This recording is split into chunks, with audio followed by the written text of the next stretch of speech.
All right, good evening, everyone. It's 6:30 p.m. Monday, February the 24th. I now call this Winton City School Board of Education meeting to order. Please join me in the rise and saying of our Pledge of Allegiance. I pledge allegiance to the flag of the United States of America and to the republic for which it stands, one nation, under God, indivisible, with liberty and justice for all. Thank you, everyone. First item of business, Mr. Seymour, can you call the roll, please? Mr. Spielman, Present. Ms. Bryant, Dr. Johnson, Present. Ms. Knighton, Present. Mr. Smith. Present. Wonderful. Next item of business is 2.01, District Honors Recognition Gifts and Introductions. Superintendent Denny, you have the floor. Thank you, President Smith, and good evening, everyone. It's great to see such a full house this evening, and we're delighted you could all show up and be here, celebrate with us. We have some wonderful things going on, so we have a great slate of awards, recognitions, and honors tonight. So without any further ado, we'll jump right in. We'll begin with a catch-up from January, and that is to be sure and acknowledge the generous gift of Mr. and Mrs. Bill Spielman. So if you could please come up to the podium.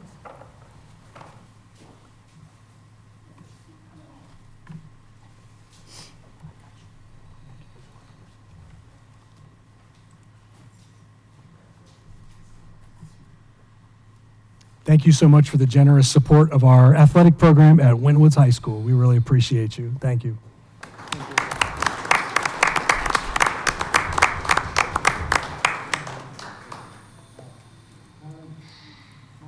Drew, Miss Jackson, are you in the house? She was. Okay. Do a quick photo op.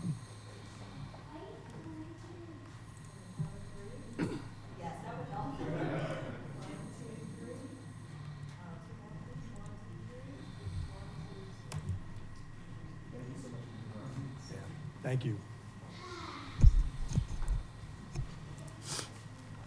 Thank you very much, Mr. and Mrs. Spielman. We greatly appreciate it. We'll move next to some exciting art gallery awards. We're excited to share with you this evening the results of the middle school and high school art gallery.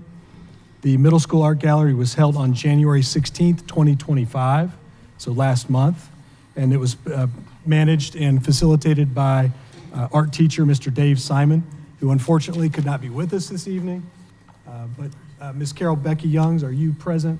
She's our district fine arts facilitator. Thanks, Mr. Martin. Ms. Jordan, could you assist Mr. Martin as well? Thank you so much. So we're delighted to share 4 different levels of awards this evening for each art gallery. We'll look at honorable mention, we'll look at the assistant principal selection, the principal selection, and finally, the superintendent selection. I got a chance to decide on someone to recognize and honor, and it was really difficult. I'm sure they would all say the same thing. There's an immense amount of talent in our district, artistically, academically, athletically. We just have a lot of wonderfully gifted children. But I'll start this evening with an honorable mention for Winton Middle School's Art Gallery, and that's Jacqueline Reyes Nava. Were you able to be here this evening, Jacqueline? No, okay, but you can see her piece. It's beautiful.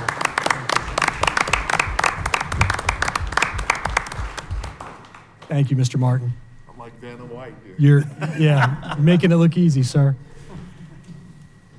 The next award we'd like to recognize a student would be the assistant principal's selection for the art gallery, and that'd be Anulin Mazarigos Mejia. Miss Mejia, are you present this evening? We weren't sure she could make it tonight either.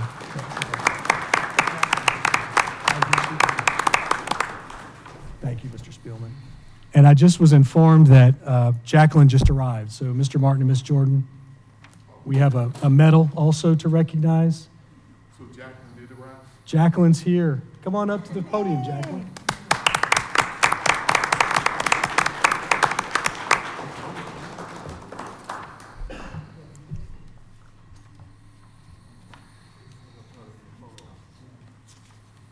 And Ms. Jackson, thank you.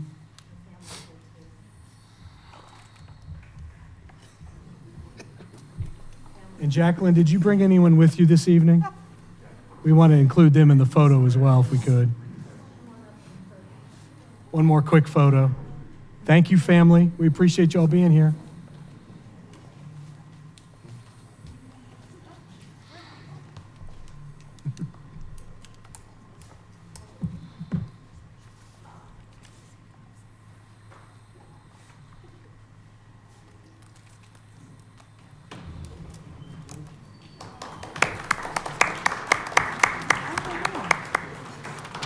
The next selection would be the principal selection for the middle school art gallery, and that would be awarded to Miss Ayana Esters. There she is. Yay.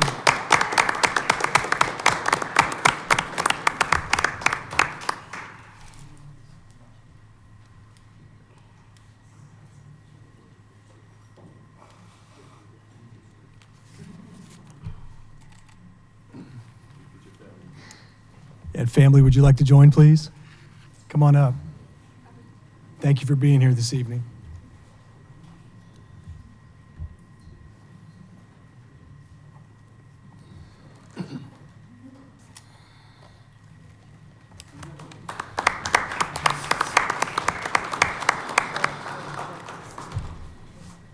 And finally, this evening, we have the superintendent selection for the middle school art gallery.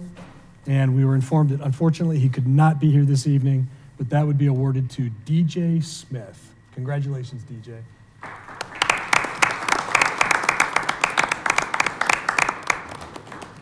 And thank you again, Mr. Martin, for showing the artwork. Yeah, it's an amazing self-portrait.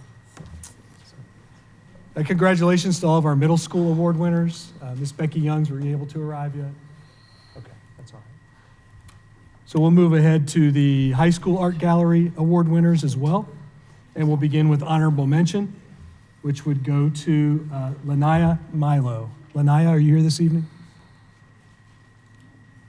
No, we'll take a look at her beautiful artwork, though.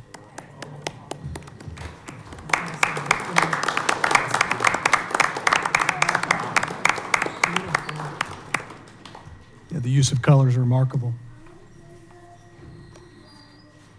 We also have next the assistant principal selection for the high school art gallery, and we would be thrilled to award that to Tyler Gooding.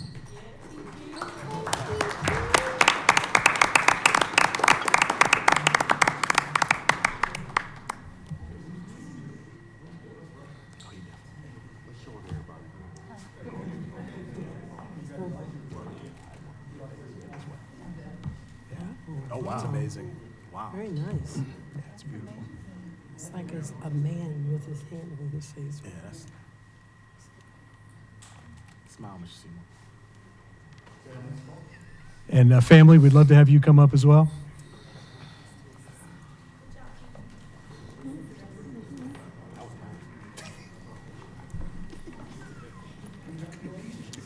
I said, smile. Why don't you just smile? Oh, now she moves.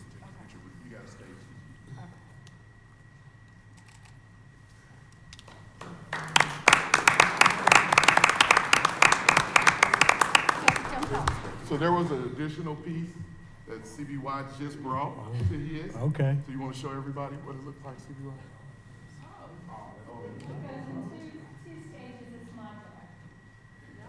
So take a picture. Oh, my goodness.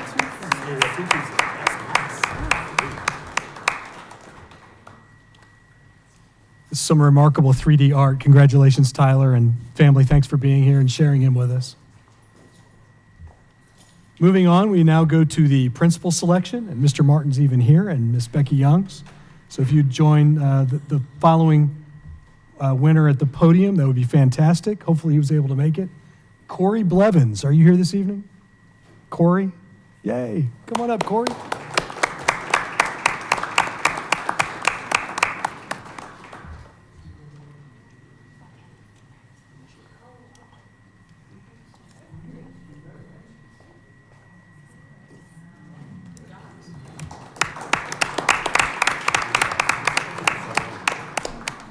We can do a quick photo op.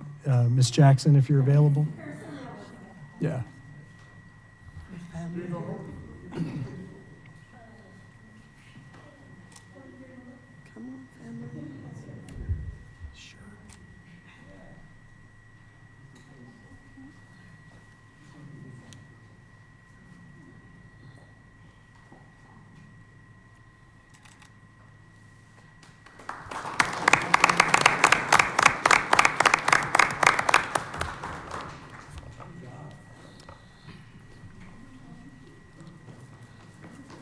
Congratulations, Corey and family.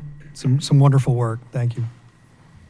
And finally, we will end this evening's art show recognitions with the superintendent selection for the Wentwoods High School 2025 Art Gallery, and that would go to Miss Naomi Kelly.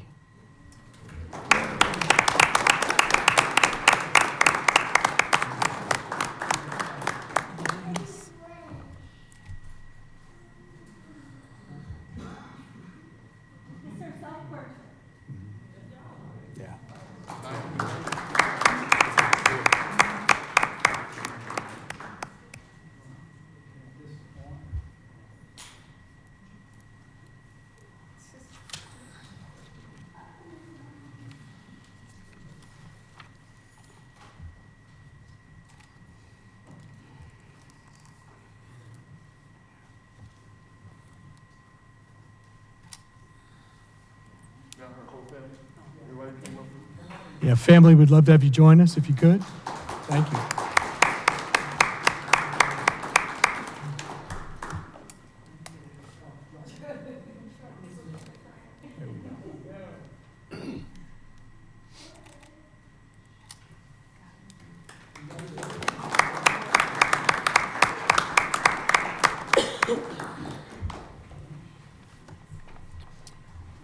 Thank you, Mr. Spielman. Thank you, Mr. Martin. Thank you, Ms. Becky Youngs. And congratulations to all of our award recipients. We're incredibly proud of you and the work that you've done, and just keep it up. The artwork is absolutely inspiring. The next award on the agenda is the Horace Mann Fine Arts Student of the Month Award. And it gives me great pleasure to share with you some of the criteria involved in this award. In order to be nominated for the Horace Mann Fine Arts Student of the Month Award, students must maintain an academic standard of 3.0 GPA or higher in the previous quarter, show respect for directors, fellow ensemble members, contest adjudicators, teachers, other students, and family, show enthusiasm and a positive attitude, display commitment to rehearsals, concerts, and personal skill development, demonstrate honesty and integrity, and finally have high moral character. The Horace Mann Fine Arts Student of the Month Award is sponsored by the Horace Mann Educators Corporation, a business partner of Wentwood City Schools, and students who are so honored receive a Chipotle gift card. So this evening, it gives me great pleasure to announce the February 2025 Horace Mann Fine Arts Student of the Month Award winner, 3.7 GPA, 10th grade art student, Mario Colbert.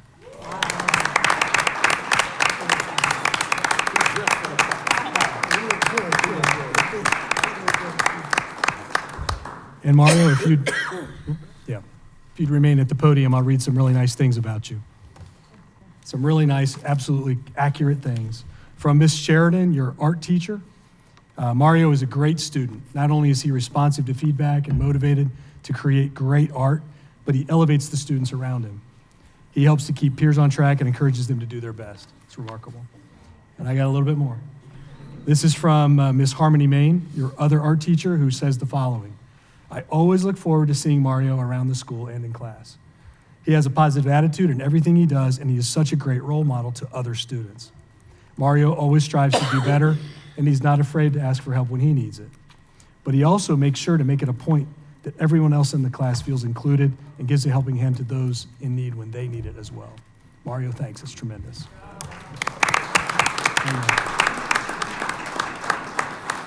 Yep. Family.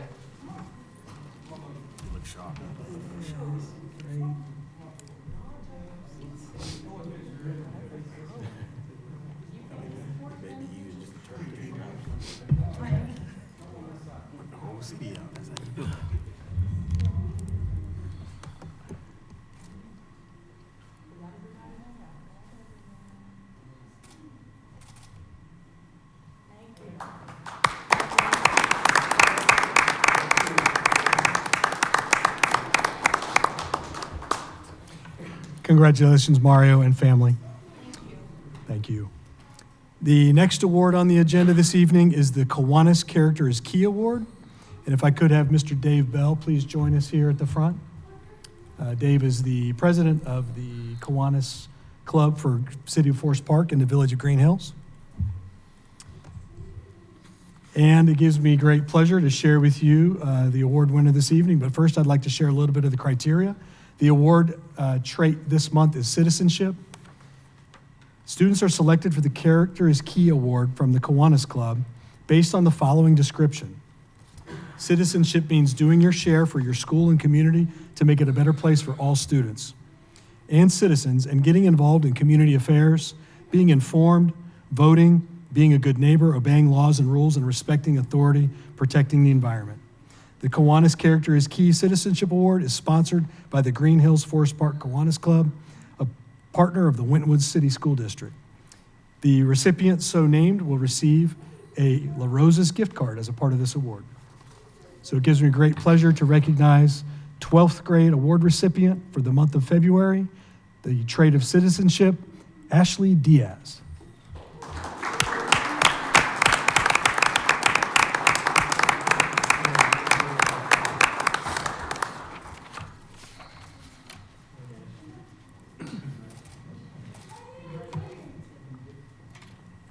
And Ashley, if you'd remain at the podium with these two gentlemen, I've got some really nice things to read and brag about with you too.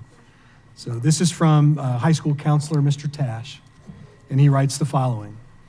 We have recommended Ashley Diaz for this month's Character Award for Citizenship, and this award could not go to a more deserving candidate. Ashley has distinguished herself as one of Wintonwood's top scholars with a weighted 3.9 GPA.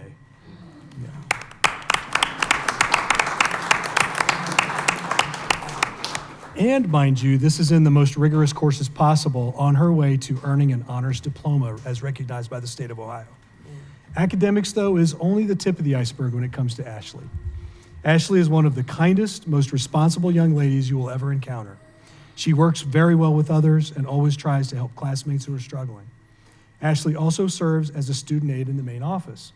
She's extremely helpful to staff in a wide variety of tasks and always does so with a smile. Not only does Ashley do everything asked of her, but she goes above and beyond to find ways to make herself helpful. That is such a rare quality and is very much appreciated by those around her. I think Ashley best demonstrates her character, though, through her work at her church. Ashley is extremely active at her local church in a variety of ways, most notably as a youth leader. She serves as a leader and a role model to dozens of young parishioners, teaching them lessons and even counseling them when they might be experiencing difficult times. Ashley is also a member of the worship team, and she's involved in a number of community service activities. One of these activities is called the Compassion Club, where Ashley and her band of other volunteers set up in areas with higher portions of homeless population and pass out needed items like toiletries, food, and other essential things. Ashley beams when talking about her work at the church. I can tell how passionate she is about service. Ashley is truly an individual who makes our community a better place to live. That is why she is so deserving of this award. Congratulations, Ashley. And family, if you'd please come up, we'd love to have you join her.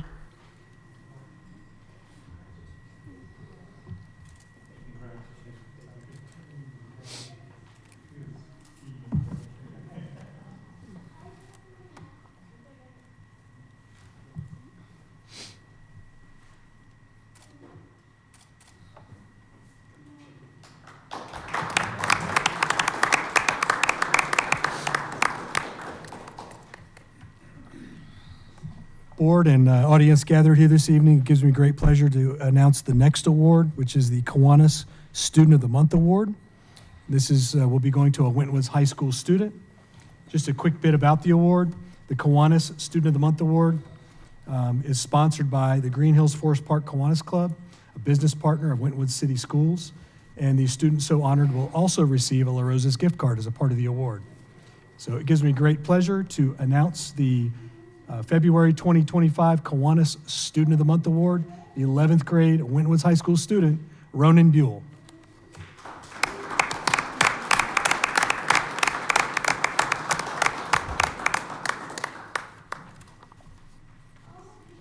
Congrats, Ronan.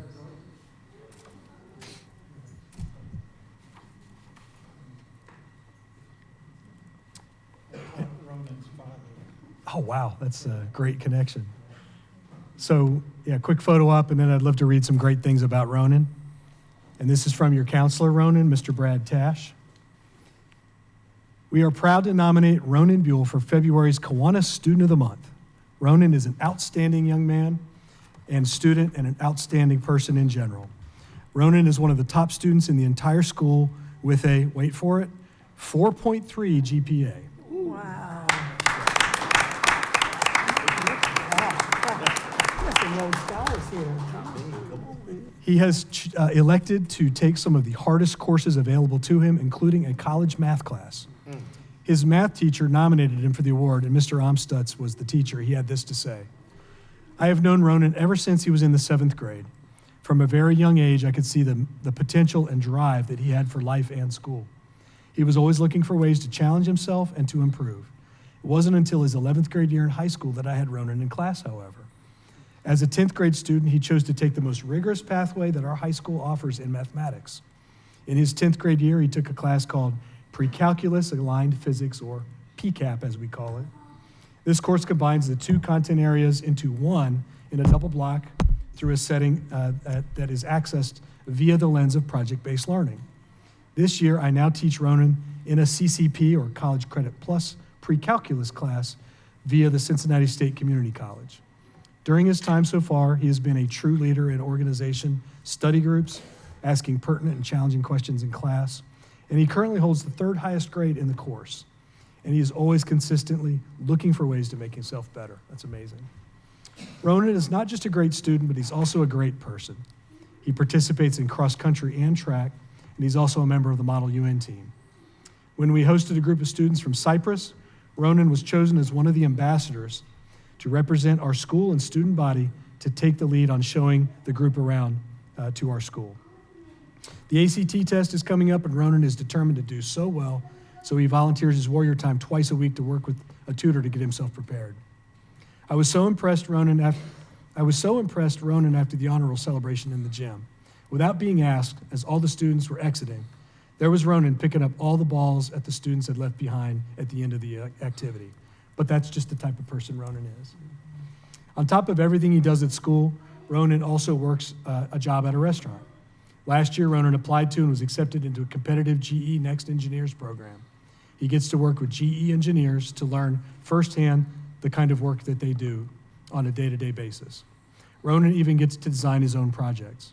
They were so impressed with Ronan at the program, they have asked him to be a volunteer mentor to the next crop of students in the program. That's tremendous. As you can see, Ronan Buell is an extremely impressive student and an even more impressive person. He embodies the warrior way in everything he does. Congratulations, Ronan.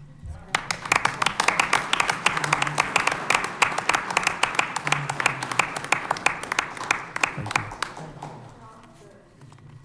Did we already get a photo with the family? And Mr. Amstutz, if you'd come up, that'd be great.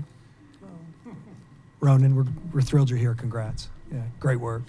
Thanks, Mr. Amstutz.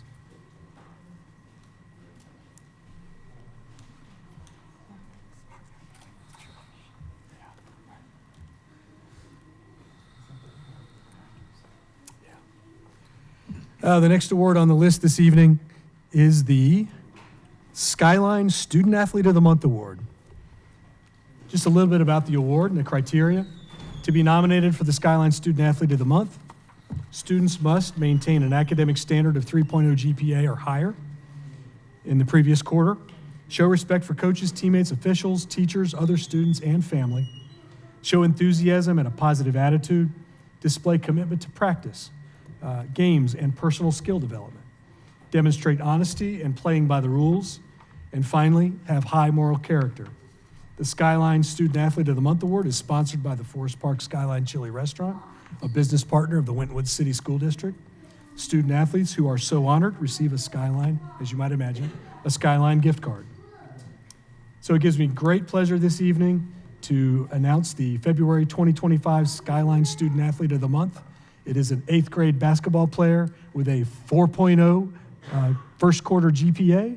Please help me congratulate Kamari McClinton.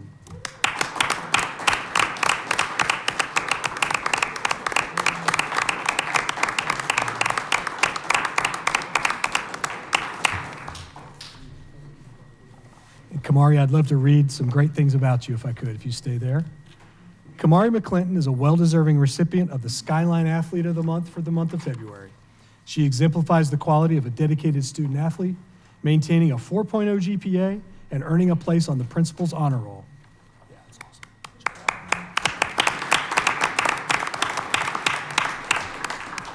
She also demonstrates leadership both on and off the court, which is amazing. Remarkably, as an 8th grader, Kamari has already earned high school credits. Congrats on that as well. Kamari consistently uplifts her teammates, displaying a positive attitude and a strong work ethic. Her dedication is evident in her willingness to attend Sunday morning practices, even when they're not required. Over the season, her playtime increased due to her relentless effort and commitment to improving her skills on the court. Kamari is a fierce competitor, grabbing rebounds, making key plays, and stepping up when her team needs her the most.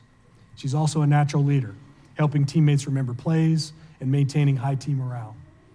In the classroom, she continues to excel, demonstrating academic excellence and strong attendance. Kamari's respect for her coaches, teammates, and teachers makes her an outstanding representative of our athletic program. And this is all the best from your Coach Littles and Coach Kieran.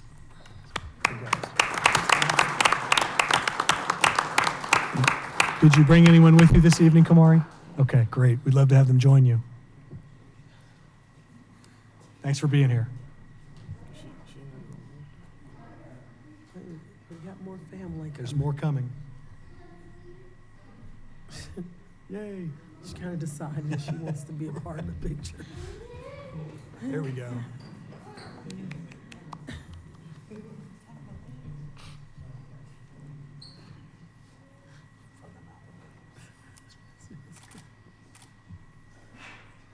Fantastic.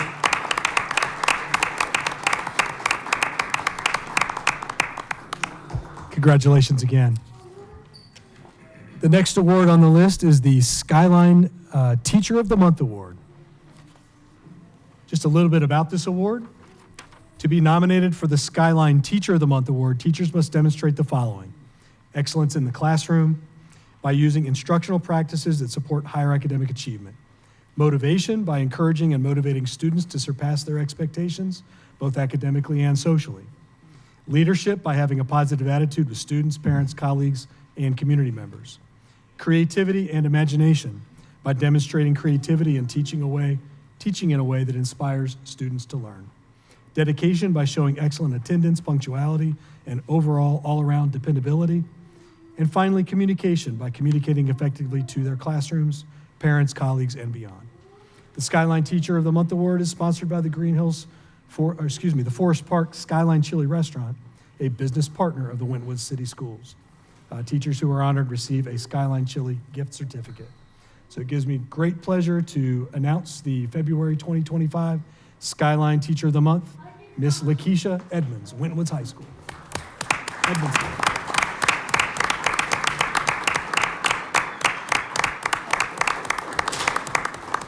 I'm going to check myself, too.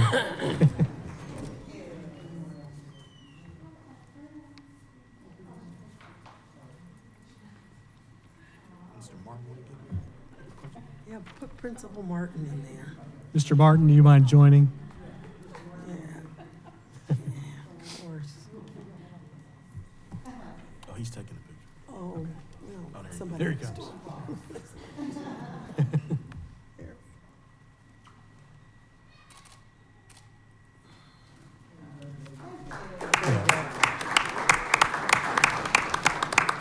And Miss Edmondson, if you'd hang out for just a moment. I know. I know, ma'am. Thank you for hanging with us here. But I have some wonderful things to be able to share about you, so I'd love to do so.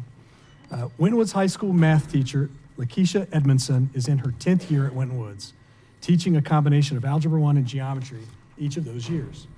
Miss Edmondson is very meticulous in her work and holds all capitals of her students accountable. She has not only established great rapport with her students, but strives to maintain a high standard and encouraging and pushes them to meet the standard that she sets. She's been well known to spend additional time after school with students who opt to get additional tutoring and help from her after school. 9th grade principal, Mr. Gary Crowley, shared, "It is not uncommon to walk by and see a full classroom after school, eating pizza that, mind you, she purchased for her students, studying for a test or an exam." That's remarkable, thank you. She has gone above and beyond the call of duty. And high school principal, Mr. Eric Martin, stated, "I see Ms. Edmondson at many of the events as well, be it a game, a musical performance, or even homecoming or prom. Ms. Edmondson meets our students where they are, and believe me, they definitely appreciate it. Thank you, Ms. Edmondson. For these reasons," writes Assistant Principal Ms. Amber Strasser, "Lakeisha Edmondson is the Winton Woods High School Teacher of the Month for the month of February." Thank you for all you do.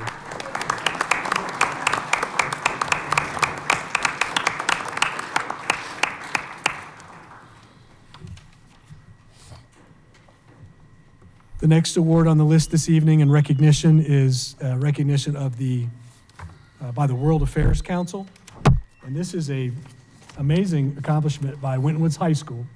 The World Affairs Council of Greater Cincinnati and Northern Kentucky named the Winton Woods High School the School of the Year Award for 2025. Winton Woods High School, Mr. Eric Martin, principal, congratulations to you, Ms. Strasser, assistant principal, and also teachers, Mr. Josh Omstutz, Mr. Bradney Semino-Wazalewski, and Mr. Andrew Locke for their exceptional work, which garnered this School of the Year Award from the World Affairs Council. The school was presented the award on February 13th at the 2025 World Affairs Council annual meeting downtown at the Mercantile Library in downtown Cincinnati. So we would love to have those representatives come forward and be recognized by the Board of Education for this outstanding achievement. Congrats.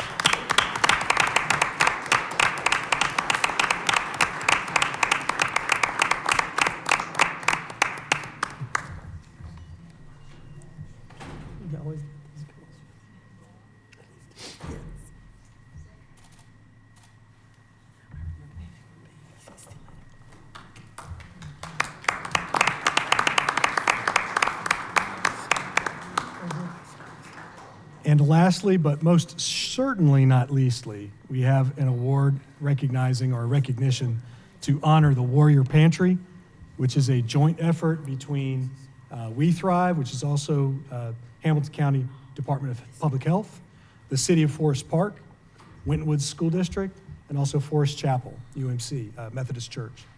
So this evening we have 3 people we would love to recognize who have poured themselves into this. They've donated their time, their talent, their treasure to making this a truly amazing resource and asset for our entire community. And so the Board of Education would like to extend its appreciation to the following individuals who have devoted hours and hours of time and effort to this outreach to the community. And if I could, I would just like to share that last year during the 2023 school year, this is some data if you weren't convinced already, this might help convince you of the impact that this initiative has in our community. Over 16,000 people were benefited by this program last school year, and 88,000 pounds of product were supplied to people in the community. That's over 44 tons of product. So it's a remarkable accomplishment, and we'd love to call the following people forward to recognize them for their outreach in the community. First is Reverend Kabamba Kaboko, lead pastor of Forest Chapel.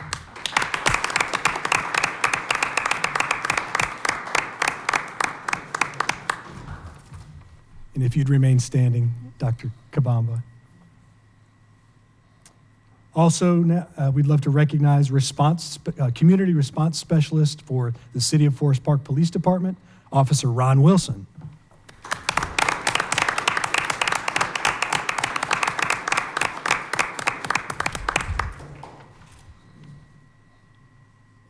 And finally, from Winton Woods City School District, the Child Nutrition Director, Mr. Mark Doctor.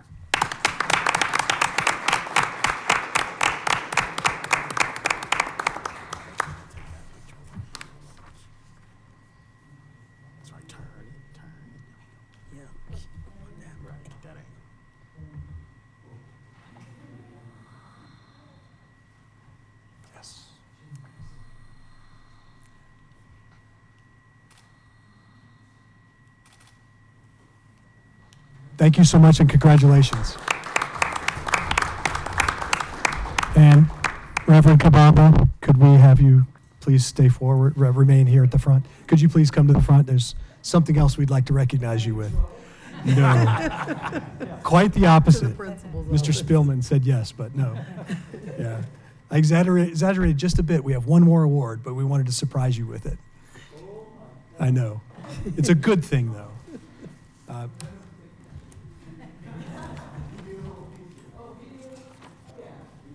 Dr. Oh, go ahead. Are you set? Okay. Dr. Kabama, you've been such an amazing resource and lightning rod person in the community for so many years. We wanted to, as a board and as a school district this evening, pause and recognize you with the Community Spirit Award. And I wanted to read just a little bit about it and make sure that we portray the kind of service you've rendered to all of us, so all of our community. The Community Spirit Award is sponsored by Winton City Schools, and the recipient of this award is a community member who demonstrates an exemplary spirit of dedication and service to the students and families of Winton City Schools and the greater community. This recipient leads by example and has made significant contributions to the district over a period of years and strengthens our entire community by appreciating and celebrating student achievement and success, serving others by giving of their own time and talents, which you do on a daily, working with a positive attitude and energy, which I'm hard-pressed to think of anyone more positive and more energetic than you, creating and or enhancing a sense of community for students and families, and finally, being accessible, approachable, and engaging with the community. Thank you so much for what you do.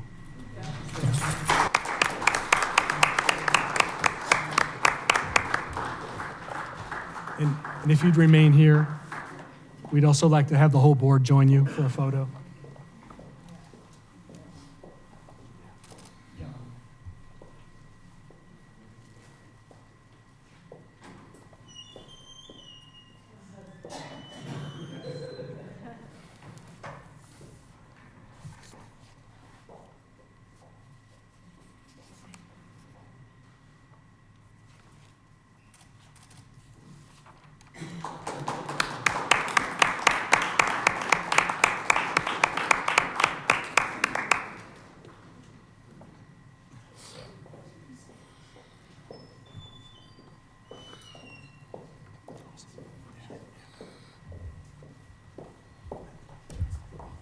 Reverend Kabamba, thank you for being so special. We really appreciate it. Thank you. Board, that concludes the honors, recognitions, and bequests this evening. Long list, but we have a lot of great things going on, so thank you for the time. Absolutely. Thank you, Superintendent Denny. And once again, congratulations to everyone who continues to work very hard to make our district what it is today. Moving on to 3.01, public comments. Mr. Seymour, do we have any public comments today? Wonderful, thank you. Moving right along, at this time, we'll take a brief recess that will be no longer than 5 minutes. All right, welcome back from that brief recess. Next on the agenda is comments from the board associations. 5.01, do we have a Winton Woods Teachers Association, WWTA, representative here with us today? Well, thank you so much. Glad to have you here. All right, next, 5.02, Ohio Association of Public School Employees, OPSE. Do we have a representative from OPSE here with us today? All right. Next on the agenda is approval of the minutes, 6.01, the waiving of the reading of the minutes. Board, a motion is in order. I'll make a motion to waive the reading of the minutes for the following meetings, which is the regular meeting on January 27th, 2025, and the regular meeting on February 10th, 2025. I'll second that. That has been motioned and seconded. Are there any questions or discussion? Seeing none, Mr. Seymour, will you call for the vote? Mr. Spielman? Yes. Dr. Johnson? Aye. Ms. Knighton? Aye. Mr. Smith? Aye.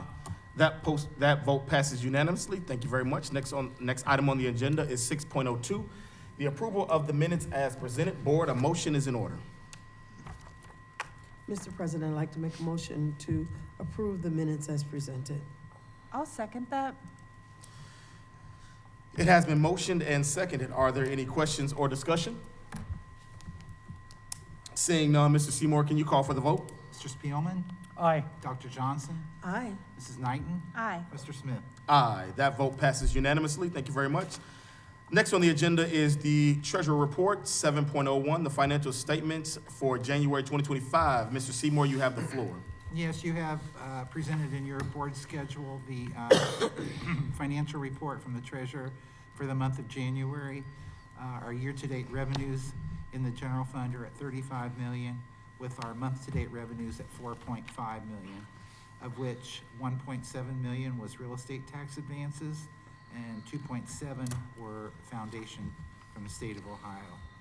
Also, our year-to-date expenditures within the general fund are at 35.5 million, and we are currently running approximately 2% under budget for about 1.8 million. And you probably noticed that the expenditures for benefits for the month of January were higher than normal. The month of January is the month where the board contributes to the employees' health savings account for their health care if they take the high deductible health plan, and workers' compensation is paid in the month of January. And that's extra expenditure of approximately $750,000 for the month of January, more than normal in the benefits. Also, on the last page, you have the year-to-date final balance of all funds, which is approximately 21.5 million unencumbered balance. Unless you have any questions about the reports, that's the treasurer's financial report for the month of January. Just want to say I appreciate you explaining the higher amount there for the benefits. That it makes sense that we did those deposits for the health savings accounts, but as long as nobody else has questions, I'll make the recommendation just to review the financial statements and present them for financial audit. Nope, thank you, Mr. Seymour. Now let the financial statements be presented for audit. Next on the agenda, Treasurer's recommendation. Mr. Seymour, you have the floor. Yes, the request there is to approve the investment report.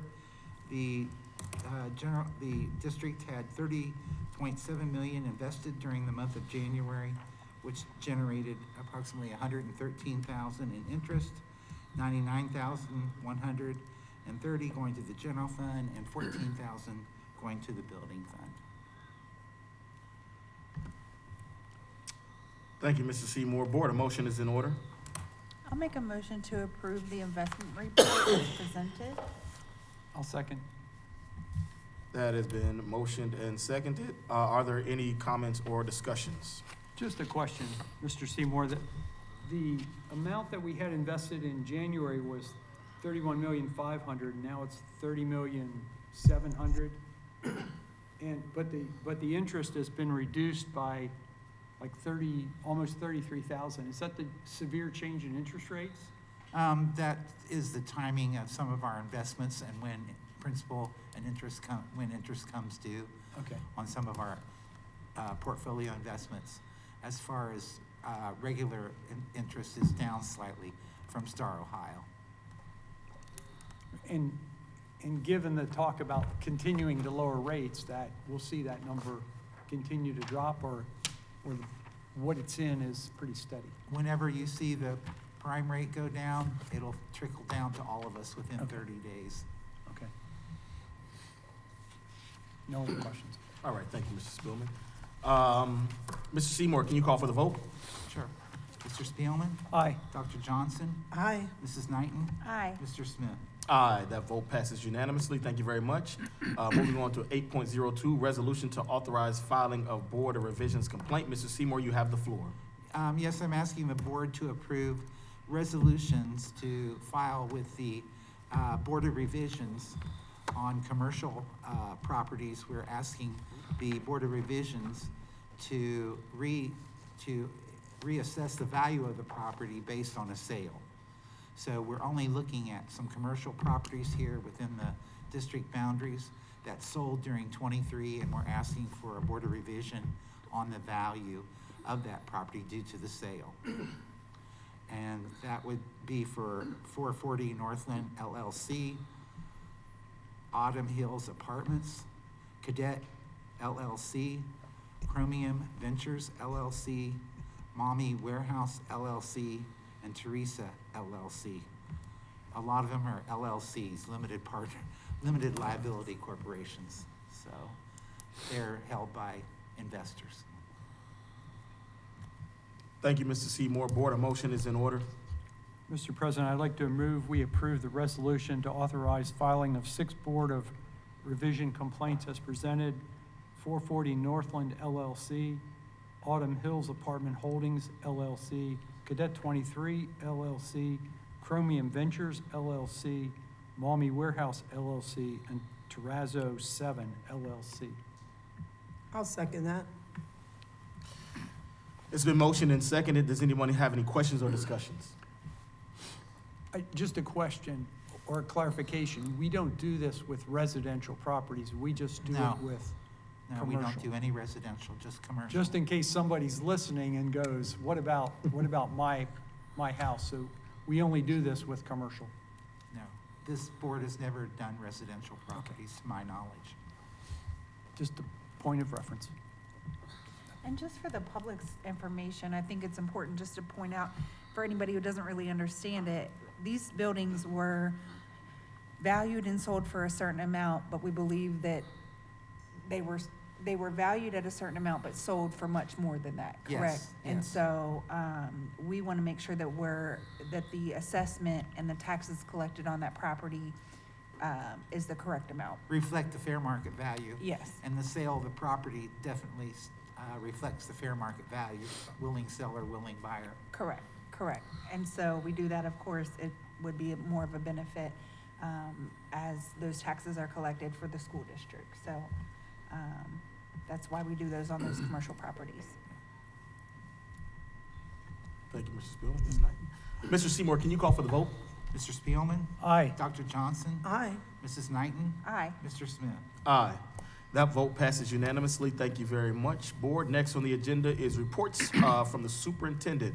901, school report. Superintendent Denny, you have the floor. Thanks, President Smith, and good evening again, Board. 9.01 is school reports. Board, you should have before you an attachment showing the upcoming school events across the next month. And there are some great events coming up, as you might imagine. Tomorrow night, we have both the boys and girls, both #1 seeds in their respective tournament brackets, basketball teams engaging in a playoff game. The boys at 8 p.m. at Lakota West and the girls at Princeton High School at 5. So I would encourage everybody that's able to make those to strongly consider coming out and supporting our blue and green. It should be a couple of really great games. We also have Student of the Month recognition for South Campus coming up this coming Friday. Band showcase for grades 7 through 12, Wednesday, March 5th. The pantry that we just were able to celebrate and honor this evening, that's a monthly event that comes up March 6th. And one of the highlights of the year, South Campus Showcase of Excellence is coming up 5 p.m. on Thursday, March 6th. So that's exciting. 1 week later, we also have the North Campus Showcase of Excellence. So a fantastic event. Would really encourage everybody that's available to come out and participate and engage with our students and staff at that event. OMEA contest is coming up, and we are hosting band. That's Friday, March 14th, and also the next day as well, so the 14th and 15th. Finally, we have spring break coming up, March 24th through the 27th, or 28th, excuse me. So that concludes the report of the upcoming school events. Thank you, Mr. Denny. Next on the agenda is 9.02, Student Achievement Report. Superintendent Denny, you have the floor. Thank you, Mr. Smith. At this time, I'd like to invite Mr. Gary Giblin to come forward. This evening, Board, for the Student Achievement Report, we have a report on the district's ESL program. Mr. Giblin is the ESL program coordinator for ESL, and so he will be presenting this report this evening. And Mr. Giblin, thanks for being here. Take it away. Thank you, Superintendent Denny. Thank you, Board of Education, President Smith, Mr. Seymour. And I'm going to start with the first slide, which is a good place to start because there's something I want to show off. So English is a second language. That's the subject tonight. That's the reason that we're here, or my wife and I are here. And so the young lady right there, that's the young lady right there. And without her, we wouldn't have the ESL program that we have. The next slide will give a little bit of history, maybe, yeah. So in 1999, which is when Mrs. Giblin started, we had less than 50 English learners in all 7 schools. Today, we have a combination of ELs who are still being serviced with direct instruction, and we have ELs who have recently exited for a total of approximately 1,150 students. We've got 31 teachers and tutors working in all the schools with those students. We have a system called Elevation, which I'll mention a little bit later, that keeps track of our student data. We have 1,500 students in that system. 1,500 students in our school district today have gone through the ESL process and are either still in it or have exited and are no longer considered ELs. The students are in every grade level. They come from nearly 40 different countries. I counted again today, I counted 37. The vast majority of those students are classified as EL, as I said, and that's the federal government's term for an English learner. It replaces an old term that we had called limited English proficient. The languages that we have here span the globe. As I said, there are 37. We have languages from Africa, including French and Fulani and Wolof. We have languages from South Asia. Nepali is one of the big ones. Hindi is also spoken. There are some others there for your information. Southwest Asia, Arabic and Hebrew. Does anybody want to volunteer where Daddy is spoken? Put you on the spot.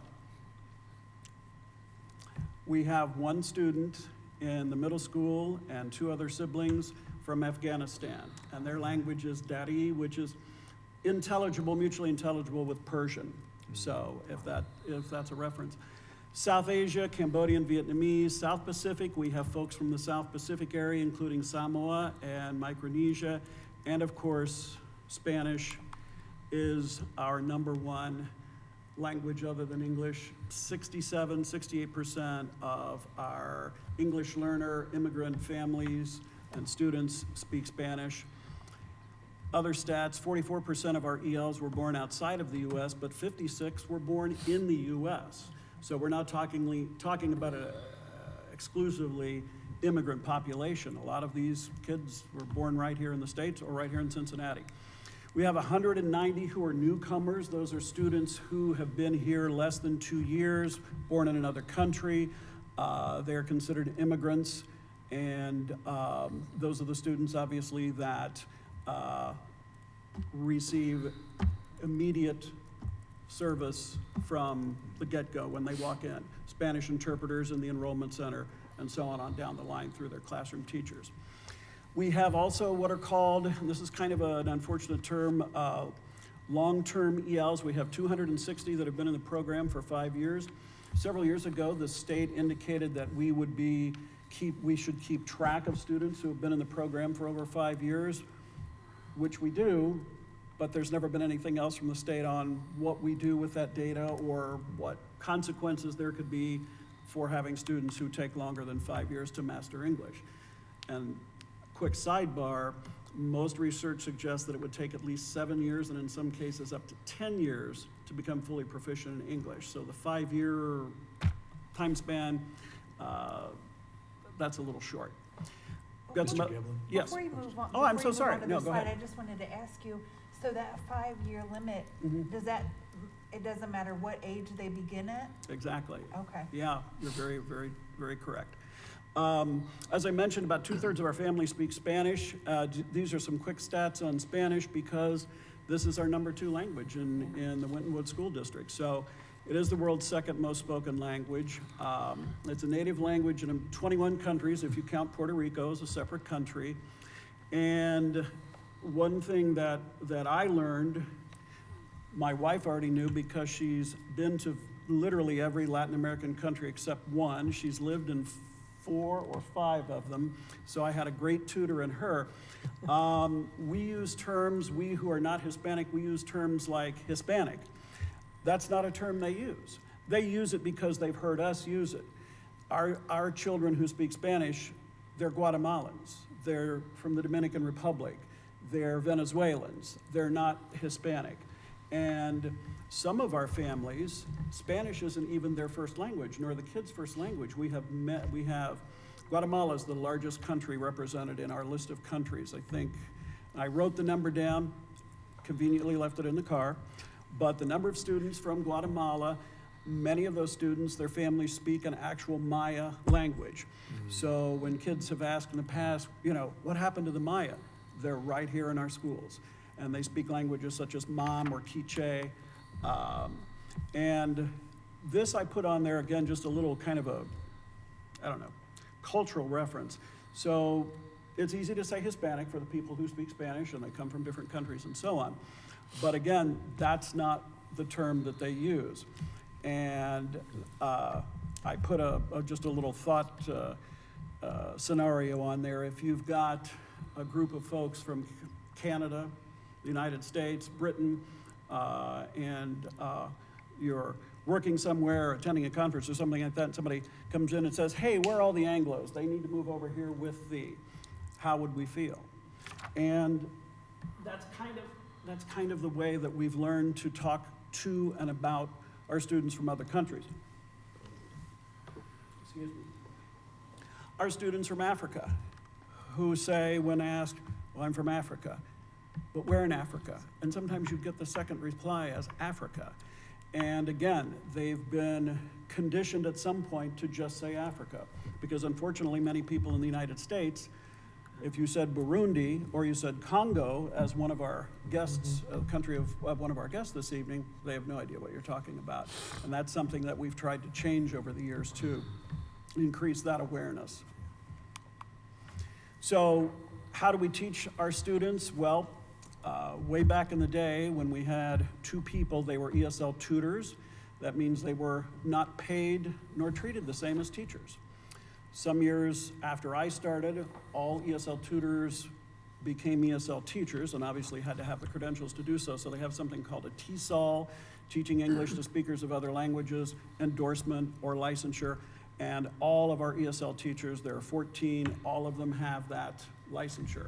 So they are all qualified by the criteria established by the state. Every grade has at least one ESL teacher, and we also have tutors, ESL tutors, who have a 4-year degree, not necessarily in ESL, but they work with the teachers who provide them with materials and provide them with lesson activities so that you might have a pull-out group over here, you might have a push-in here, and the students get served by those 17 people as well. So it gives us a total of 31 staff at the present time. Well, this is me, the K-12 ESL program coordinator, and I wanted to put this on here because this is a position that the district did not have originally, and they created, and so if there's anything going on with ESL, probably I had something to do with it. So if you find the good things, remember my name. If you're not seeing the good things, I apologize, let me know, and we'll get those fixed. Something else that we use in the district that is now widely used across the state of Ohio is a platform called Elevation, and that's how we keep track of our EL students. That's how we communicate with teachers. That's how we communicate with parents, with parent notification letters, and all the things that we're legally required to do. There's also a feature in Elevation called Strategies, which allows our teacher to plug in a student's reading level on the OELPA test, the standard they're teaching to, and get a strategy to teach that student at that level based on that standard. So it's a great tool for teachers to use so that they can differentiate for the students that they have in their classes.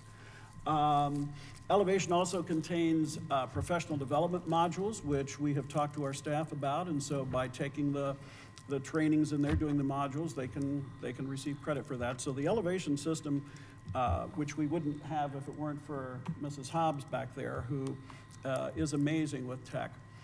I put this in here, it's a little hard to read, I know, but when you look up a student in Elevation, this is where the teacher, all teachers have access to this, they can look up their students, they can find out the languages that are spoken, Language, in our case, is divided into 5 parts based on criteria set by the state. So what language did the child first speak? What language does the child speak now? What language do the adults speak with the child? What language do the adults speak with each other? And a relatively recent addition to this is what language do the parents prefer to communicate to the school in? With Elevation, when we send parent reports home, those reports are automatically matched to the language the parents have indicated. So we can do whatever we want to do in English, and it goes home in Nepali. And similar to what happens with Parent Square, which we have now.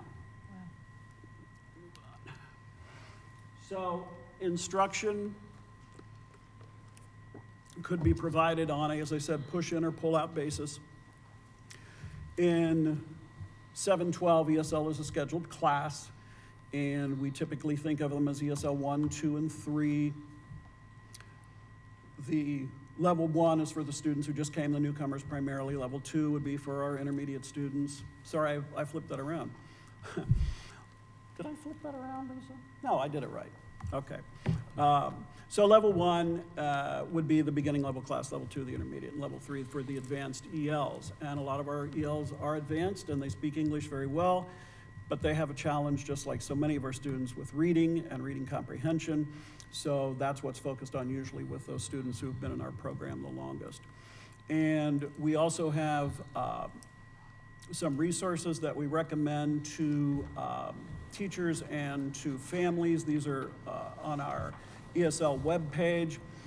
The latest from the state is Advancing Ohio's English Learners. This is where we're now directing teachers and parents to go because they have an incredible number of links to strategies, programs, materials, and so on that you can use as a parent or as a teacher to try to meet the needs of the English learner that you have, whether they just came from Guatemala last week or whether they were born here and have been here all their lives. The other one is Coloring Colorado, which is also just an amazing resource for anybody who works with English learners. We also have a protocol called SIOP in the district. A number of teachers have been trained in this protocol. It's a form of sheltered instruction, and it was developed some years ago. And we have trained our teachers in it. The teachers who use SIOP, and I think, for example, Ms. James has been through the training, for example. So what the teachers are doing is taking into account the levels of listening, speaking, reading, and writing of these students. And they're adapting their instruction to the needs of those students. SIOP works not only with English learners who are learning to read in English, it works with our own struggling readers who were born here and who speak English as their only language. So SIOP is actually kind of a win-win across the board, and we're hoping over time to have more SIOP training for our teachers to make more SIOP teachers. And ultimately, given the numbers and the way they look, we would possibly like to see all of our teachers have this SIOP training so that they could use these scaffolding and differentiated instructional approaches in their classroom. This is just a quick rundown of some of the materials we use. And I said at the bottom that we're surveying our staff on instructional needs, and I've gotten the surveys back, and there are some things that they want, and we would be talking about those with our curriculum directors, both for K-6 and 712, and it kind of makes sense as the number of students grow, the number of teachers grow, we need more materials. So we're taking a look at that. And assessment, one thing I wanted to specifically mention about assessment is we assess a lot. We assess our kids a lot. And in addition to all the other assessments that the students have, our ELs take 4 additional tests, and those are the 4 tested domains in OELPA, the Ohio English Language Proficiency Assessment. We're in the middle of OELPA season now in the state of Ohio. We belong to a consortium called the ELPA 21 Consortium. There are 10, we just added a couple of more states, at least 10 states involved in the ELPA Consortium. But our kids take 4 additional tests, and we do those in February. We try to get them finished as quickly as possible so that they don't run into other testing seasons. But again, it's an extra burden that the kids have. And so when we have to assess those areas, and we do, and I have to say, everything I've heard and everything I see, and I administer the test too, our kids try their best. They really do, because this is when they get a chance to show off what they can do, show off in a good way what they can do in English, and what they can read and what they can write, and what they understand and what they can say. And the OALPA is the basis for measuring growth. And they have a growth target each year. ELs have a growth target. While we did well in a couple of areas on the report card, our English learners, they missed their growth target. It was 50.2, and I think we were at 48.3 proficiency. So, or growth, not just proficiency, but growth. That is on our district ESL page. It is everything that we do in compliance with state and federal law, from, again, the time the parents walk in the enrollment center until the time we finally say goodbye to the kids because they've exited our program. So this is what we do. When we had a Title III audit a few years ago, this is what they looked at. I've added a few things since then to incorporate more on special ed, but this is based, again, on state and federal law and what we've been told by ODU that we need to have on the page to represent to the public and to the district. What questions do you have? I guess the only question I would have is going back to the PSYOP page. What would it look like to have all the teachers trained in this? What would that look like? So it can be done. They have sort of a longer version and a shorter version. I think when we did it way back when, it was we did 3 or 4 days. It was a long. They do a shorter version now, but it would take. We are in a consortium, the Southwest Ohio ESL Consortium. We get PD from them. I'm not sure where we are at this point in the pay. We just had a meeting with them the other day, and that's one of the topics. Mr. Denny, actually, I should just turn this over to you. No, not at all. You did great, No. Gary, and it's a great question. When 1 in 4 of our learners speaks English as their second language, it speaks to some needs. So what we'd like to do is layer some PSYOP instructional training for staff. Some of them have had it before, so we'll differentiate it too if we can, so that teachers that are more experienced would have a different approach than teachers that are brand new. But using the upfront time that we have in the district to start each school year, and then those days across the year each month, we think we can establish some touch points. So it's not just a one and done as well. But that's what we just met, like Mr. Giblin said, last week, I think, with Hamilton County Educational Service Center. And they have trained providers that can step in and do that work.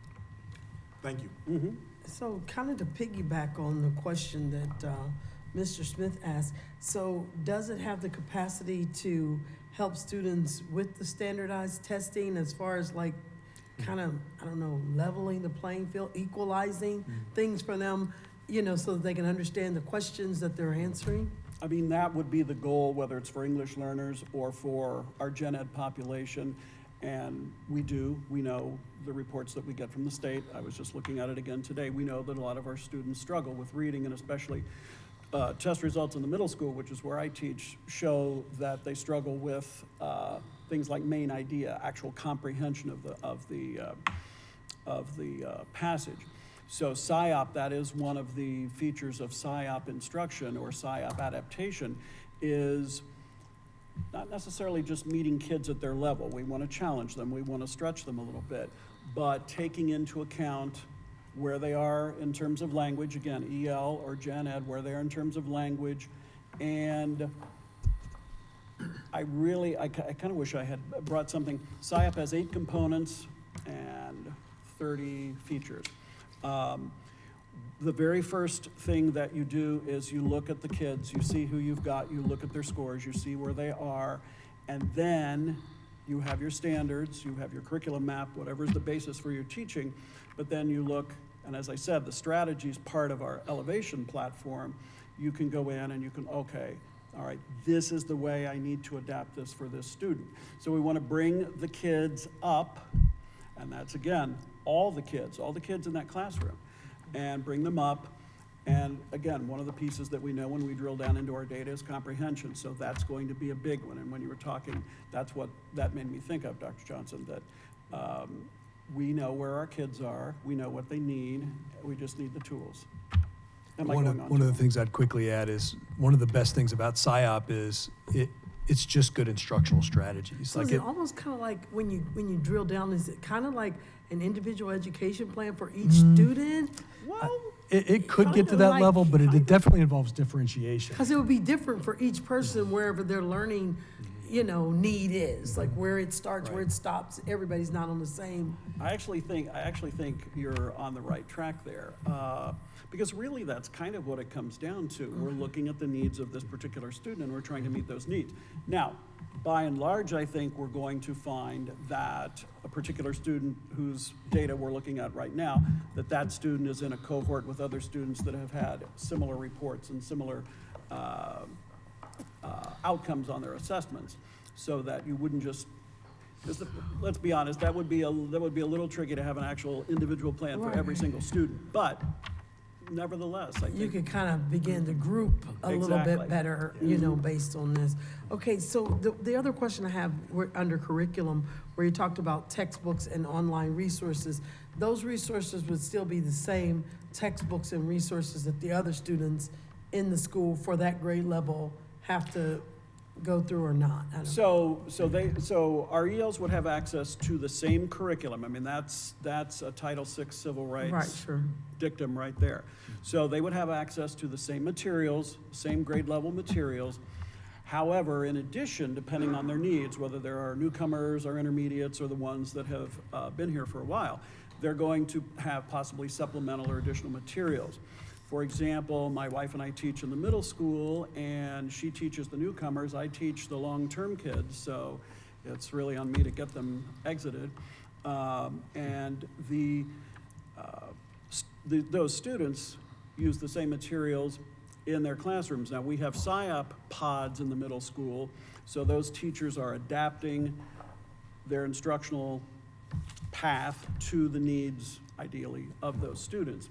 So they have access to the same stories. For example, they're reading The Giver. They have access to the same stories. That may be in a Spanish translation, though, or it may be read aloud from a YouTube video that has the captions in Spanish. So they have access to the same material, but if they're her students, they're definitely going to have additional supplementary materials to bring them vocabulary and other things that they'll need to read, other aspects of reading. And if they're mine, we're also doing reading comprehension outside of what they do in their class. So they have access to the curriculum, but they also have additional resources, I guess. I apologize for the water, by the way. My mouth goes dry. It's a long story. It's about migraine medication that I take. So, Steve. No problem. So when they take the standardized testing, can they take it in their language? So, I think the answer to that is no. yes. So we do have Spanish, I believe, Mr. Denny, do we not? I believe so. You've got to go way back now I've got to to when think you were back to when the you were accountability when you testing were days. presiding over administering tests. Yeah. So you can get the directions. Do we know off the I keep putting you on the spot. How many languages we can do things like directions in now? There are 5 languages that you can do the directions in, but for our district, Spanish is the only one that's relevant. The 5 languages were chosen by the state based on the overall state. So Somali is a language that's spoken very much in Columbus with the immigrants from Somalia. So that's one of the languages. So it doesn't help us that much. It's a challenge. So my follow-up to that was going to be as if earlier you said it takes 5 years to become, or more, maybe up to 10 to become proficient. Yeah. But we're asking these students to take a test when they've been here 1 or 2 years. And it's changed. They used to not have to take the test, the state test, the first year that they were here. And now you would know as the expert on the report card. So what is it, a 2-year? We're given the results, 2 years, I think. So the test results of the newcomers, the students who've just started learning English, they're there for participation, I think, but their scores are not figured in with the scores of the rest of the population, including English learners who are now in year 3 and would not probably in most cases speak proficient or read proficiently in English. So in their third year, then, their scores are counted? yeah, And that's like that everywhere, or, yeah, In Ohio. in Ohio? yeah. I didn't know that. Okay. And what Ohio does is pretty much what the federal government does, so, yeah. But as I say, the results used to not count, they used to not have to take the test the first year, and it was decided, no, they need to start taking the test and learning how to take the test, which, as you can imagine, is going to be very frustrating for a child that, yeah. It begs the question now, I'm not trying to prolong this, but as an educator, I'm just kind of got my brain spinning. So that begs the question then, so does the same thing happen with students with disabilities who have limited language? If You know, like, if they're it- both English learner and a student with a Yeah, disability? right, yeah. Well, and that That's gets a multiple complex. thing happening here. In fact, we've got written guidelines for that I think have recently been updated, right, Mr. Dr. Gilman? Johnson, were you talking about students who are both EL and SW? Yes, Dually yes, identified? yes. Yes. So. That creates a whole different dynamic. Absolutely. As students with disabilities, they would get the same accommodations whether they're EL or not EL. So they would get the accommodations based on their profile as a student with a disability. The thing that is nice now that the state has done, or the ELPA consortium has done, is they've created an alt-OELPA.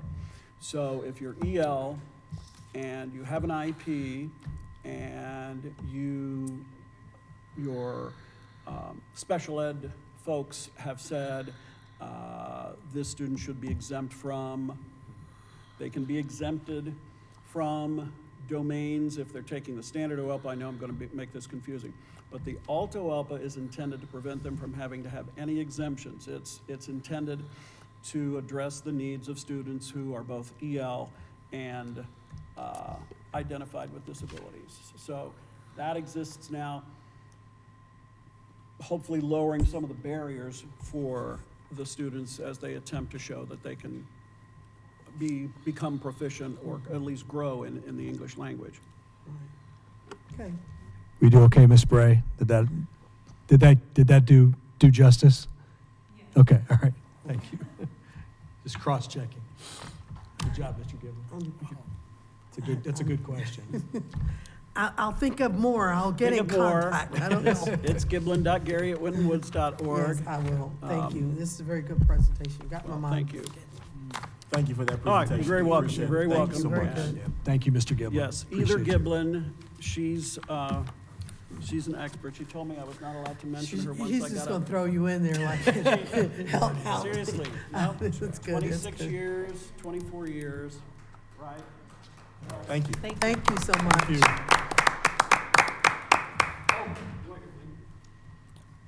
Wealth of knowledge there. We appreciate that. Thank you for the thoroughness. Giblin and Giblin. Right. Giblin LLC. Thank you so much. Moving on, next in the agenda is 9.03 T1 trend data for transportation. Superintendent Denny, you have the floor. Thank you, Mr. Smith. And 9.03 T1 data for transportation, looking at the trend data as well as this past year. This is an informational report about our district's transportation service. It'll be presented by Executive Director of Business Affairs, Mr. Jeremy Day. Good evening, everybody. How's everybody doing? Good. Got our report here. We got 3 links. You should have copies of all of these for you. You've got pupils by service time. You also have the mileage, and we've also got the trend report here. Yeah, if you can click that first one, Drew. Yeah. So if you take a look at this one, it's the pupil by service type. So it'll show all the different types of ways that we could actually transport. Most of the ones are all by district transportation, district owned. We do contract out also. We contract out through UTS.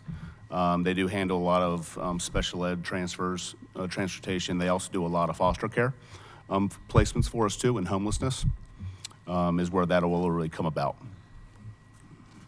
The vast majority is going to be from our own yellow buses that you see traveling every single day.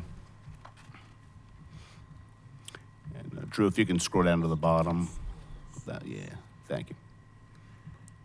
Yeah, all the way down. So total, you're talking 2,693 students daily that we are transporting back and forth. If we go to the mileage report, again, it also goes by service type, so it'll also go by the yellow buses, it'll go by all the different modes that we offer. What stands out for this one to me is just the sheer mileage a day. Before this role, I wouldn't have had that experience of knowing the number. And when I see the number that they're doing on average a day, it's kind of mind-boggling to me on a lot of different levels. But the transportation department does a really, really good job transporting our kids on a daily basis. The sad part sometimes is that we don't hear the positives and the numbers all the time. You do hear about late buses and things like that, and that's things that we're always trying to address, obviously. But when you look at the grand scheme of things and the grand number, they do a very good job at transporting our students. If you don't mind scrolling down to the bottom, Drew. Thank you. And then this one, you're talking 3,524 total miles a day in all the different ways. And if you want to go to the last link, Drew, thank you, the summary report. One part that is interesting, I thought, and again, before getting into this role, is the payment in lieu of transportation, which it was kind of news to me when I joined into this department, into this role. But that's where back in June, you would have ratified the schools that were not deemed untenable for us to transport. There may only be a student or two that are going to such and such a school. So we offer payment to the parents instead of that. So the trend data will kind of show that it really, by and large, it has not changed too terribly much over the years as far as what we're paying. It has increased over the years a little bit as far as what we're paying. It kind of goes year by year. It depends on how many special ed students we have, how many foster, all those. It changes year by year. One thing that was interesting to me, we only decreased probably total numbers by about 7 or 8 kids from last year. From 2 years ago, it did change from about 150 kids, so it does kind of fluctuate. I know from being a principal, even cohort by cohort kind of can greatly change the numbers of your classes up to teachers and everything. So one cohort can really make a difference. I know there's some grade levels coming up in the South Campus that are pretty large. So you're going to see some that are lower, some are large, and that kind of affects these numbers. When you say cohort, you mean like a Class, yes, yeah, the classes. I'm assuming 21 was so low just because of COVID. Yeah, that didn't even want to mention that year, but yes, that's the reason why. Yes, Yeah, we'd yes, like to forget. yes, yeah. That one, that was the year we really were only transporting, and it was not the whole year. We didn't really start doing it until I think March, really, when we were really starting to really transport, and it was very, very low levels. I didn't even really want to. We still can include it in the report. It's still a year that we report on, obviously, but it's not a typical year. So on that bottom chart, the 59 students that are contract UTS, Yeah. that would be, Drew, can you scroll down a little bit? There. Oop. Yes. what makes up the 50, what makes up the? What makes up that 59? That could be special education. You could be traveling. You could be transporting a student to a different program that we don't offer here in district. Some students go out to different placements, whether it be behavioral. Some go to UC for different programs. Okay. So they go all over the city for that. That's a UTS type deal. Okay. We also, you're talking homelessness too, plays into that number. But we typically contract out. Some unique situations that happen sometimes. It doesn't happen very often, but it can be health-related. There was a situation recently at South Campus where that happened, where we needed to contract UTS very briefly for like 3 weeks. It was just because of an injury, that sort of thing. The student was on crutches, not safe to get up and on a bus from there. So we contracted UTS for the few weeks until they were, on the mend. So, but most of it's special ed homelessness. Going back to the pupils by service page. Yes. The public school 24 within 1 mile, what is that? That is the students who you're typically not busing if a student lives within a mile of the campus. Right, that's what I thought. There are situations where we will do that. Some of it is special ed. It could be a special ed situation there. Other times, there have been some allowances. I know this year I've made some allowances where it's a family health kind of concern. It's actually been with this building in particular. This building changing locations kind of changed some of the requests that way from what I've seen in the past. So we did make some allowances for some parents who they couldn't walk their 5-year-old because of their own health reasons. Not anything with the kid, but we don't want the kid walking as 5 and 6 years old walking to school without a parent there, obviously. So we made some allowances that way, especially if you're crossing Northland. Northland isn't technically considered one of our busy roads. I don't know what you all feel. I would disagree with that. It's a pretty busy road that way, especially for a 5 and 6 year old. Typically, it's Winton Road, Kemper, and Sharon Road are basically the borderlines. But in this building in particular, I think Northland kind of is included as well, should be included as well. Okay, yeah, and like I said, I was just wondering, because I thought we just didn't transport anybody under a mile, so I was just wondering why, and just that small number. But thank you for that. And we always want it to be small. Yeah, that's not something that we want to do. Yeah.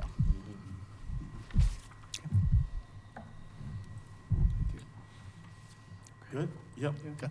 Thank you very much. Thanks, Mr. Day. Thank you. Appreciate Thank you. you. Next on the agenda is 9.04, facilities update. Superintendent Denny, you have the floor. Oh, thank you again, Mr. Smith, and I'll turn it right back over to Mr. Day for 9.04, the facilities update. Good evening again, everybody. Hope everybody's doing well. Long time no Nice see. seeing you again. Yes. It's been a minute. Couple updates here with us from the business office. The stadium fencing update, building permit from Forest Park has been approved. It was last week, so that's good news for us. The contractor has ordered the materials. That should be on site here probably in the next couple weeks, probably starting in the next 2 or 3 weeks. So good news there. So that's a positive. Central office parking lot update. I'm going to be meeting with SHP on March 10th to review the plan as it sets right now for the parking lot. Hopefully to be going to bid shortly thereafter. The plan was like end of March to be going to bid for that, and that work to be starting this summer. And then we had Safe to Defend training at South Campus recently on February 10th. I'm not sure if you sall the news article or not on Channel 9, I think it was, that came out. Good, positive. They did it last year on North Campus as well. It's a really nice program to where it does give you some nice safety allowances, but just the idea that you can call a lockdown from multiple places in the building, I think is very, very key for our staff. If nothing else, it's kind of comforting that way. Which is nice. We are exploring the possibility of getting that safe defense system in this building as well. That's something I'm looking into now. We already have a quote for it, and I turned in the grant to the Ohio auditors today, actually, for that. Good. So hopefully we'll get that and at least get some money to kind of circumvent that. Yeah. Awesome. 2 questions for that. Yes. The stadium fencing. So how are they going to construct that fencing, and is that going to leave our stadium open and vulnerable during that time? We'll be keeping the old fencing up until the new is completely done. So his suggestion is doing it on the outside, basically making it on the outside of what it currently is now. You could do it either or. I think it's probably better to do it on the outside, street facing first, and then we'll take down the old fence after that. Wonderful. Yeah. Sounds good. Yeah. And I look forward to seeing the numbers when it comes to getting the safe defend for our ECCC. Yeah. I think it's definitely necessary, so I'll be looking forward to seeing what those numbers look like. I think it is too. We've got the quote in hand. We have it. It's a different number than North and South Campus, just from the sheer size of the building. they're a very, very good partner, I'd say. This last install went really, really smoothly compared to the first. The first one went well, but it was the first time they were in our district, saw our buildings. This second one went very, very smooth. In combination with our tech department, they did a wonderful job meshing with them and getting everything they needed. It was awesome. I don't see it being a problem at all doing this building. Cost-wise, it's looking a lot better than the other two. I still would like to get grant funding for this, though, to be able to help with that. But I think the safety piece, I was in a training at OSBA. You guys all went to that as well, and they did say safety is not cheap. It's our number one thing we have to accommodate for, and it's not a cheap thing. But I think it is important that we have that for all the kids here, and not just two of our campuses. We need to get them in all the campuses. So, Thank you, Mr. Day. Anybody else? Questions?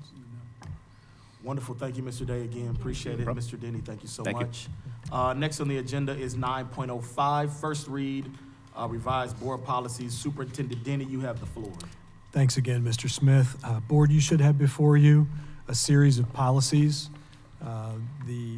This would be the first read, and just to be clear, this is the second half of the fall update. So we'll come back to these again in March and hopefully do the second read, and would recommend approval at that point with the board's blessing. But you should have the overview sheets on here as well that give the summaries of the changes to help assist in reviewing such a large number of policies. Thank you, Mr. Denny. Board, let's continue to review these second set of policies at your convenience so we can stay on top of our policies. Next on the agenda is 10.01, motion to go into executive session. Board, I need a motion. I'll make a motion to go into executive session to consider the employment of a public employee. I'll second. The motion has been, it's been motioned and seconded. Are there any questions or discussion? If not, Mr. Seymour, can you call the roll? Mr. Spielman? Aye. Dr. Johnson? Aye. Mrs. Knighton? Aye. Mr. Smith? Aye. That vote passes unanimously. We will now go into a brief executive session. No action will be taken while in executive session, and we will return back afterwards. Thank you very much. We are back. Mr. Seymour, can you take the roll for me, please? Mr. Spielman? Present. Dr. Johnson? Present. Mrs. Knighton? Present. Mr. Smith? Here. Wonderful. Moving on to 11.01, motion to approve separation agreement. Superintendent Denny, you have the floor. Thank you, President Smith. 11.01, board would be a motion from the board to accept the resignation of Ms. Rozelle and negotiated terms of separation, and further direct the superintendent to enter into a written agreement on behalf of the board summarizing said terms, as well as take all other necessary steps to effectuate the same. Board, a motion is in order. I'll make a motion to accept the resignation of Ms. Kelly Rozelle and the negotiated terms of separation, and further direct the superintendent to enter into a written agreement on behalf of the board summarizing said terms, as well as take all other necessary steps to effectuate the same. I'll second that. It has been motioned and seconded. Are there any questions or discussion? Seeing none, Mr. Seymour, can you call the vote? Mr. Spielman? Aye. Dr. Johnson? Aye. Mrs. Knighton? Aye. Mr. Smith? Aye. That vote passes unanimously. Thank you very much. Next on the agenda is 11.02, personnel schedule. Superintendent Denny, you have the floor. Thank you again, President Smith. Board, you should have before you personnel schedules A, B, C, D, E, and M. And the recommended action is to approve said personnel schedules as presented. If there are any questions, board, when we get to that point, Ms. Wilson is standing by. I move we approve the personnel schedules as presented. I'll second. Motion's been motioned and seconded. Are there any questions for discussion? Just one on Schedule C, under change in employment. Is the second person, is that a replacement Oh, or is that new? it's a replacement. It's a replacement. We had a technician leave us, and it took us some while to Okay. to post it and get it filled. So it's a replacement. Thank you. Mm-hmm. Yeah, thank you. Any more questions? No. Wonderful. Mr. Seymour, can you call for the vote? Mr. Spielman, Aye. Dr. Johnson, Aye. Mrs. Knighton, Aye. Mr. Smith. Aye. That vote passes unanimously. Thank you very much. Thank you, Thank you. Ms. Wilson. Thank you, Mr. Denny. Next on the agenda is 11.03, Fair School Funding Plan Resolution of Support. Superintendent Denny, you have the floor. Thank you, Mr. Smith, and Ms. Wilson, again, thank you for that. 11.03, Board, you should have before you a resolution in support of full implementation of Ohio's Fair School Funding Plan. This is something I know we've had the opportunity to discuss.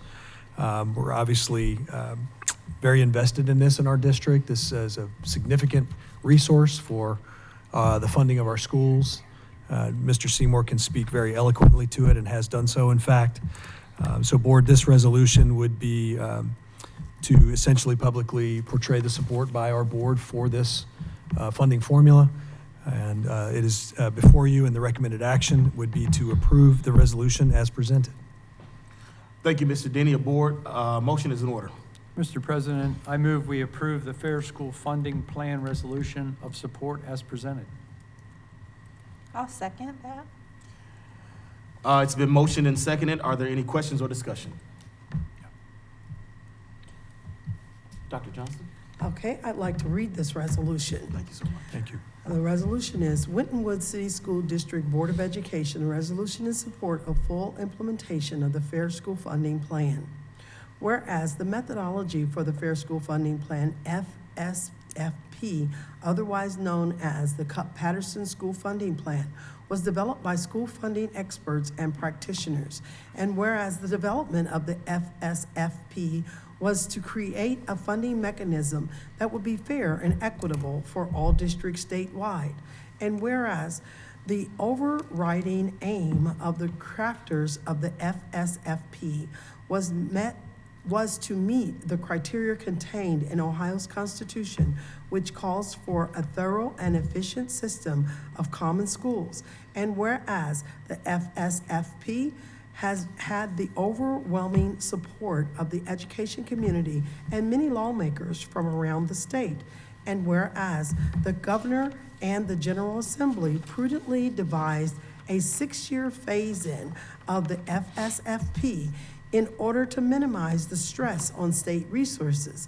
And whereas the first 4 years of the FSFP, along with appropriate updates to the data used within the formula methodology, have been successfully implemented.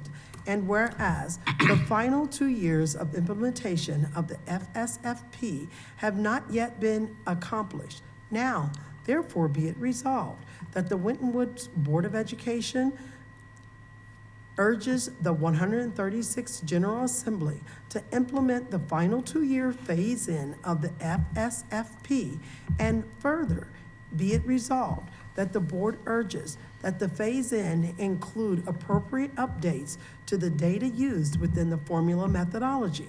We urge this action in order that districts across the state may receive the full benefits of the FSFP, and that lawmakers may examine the effectiveness of the FSFP when fully implemented.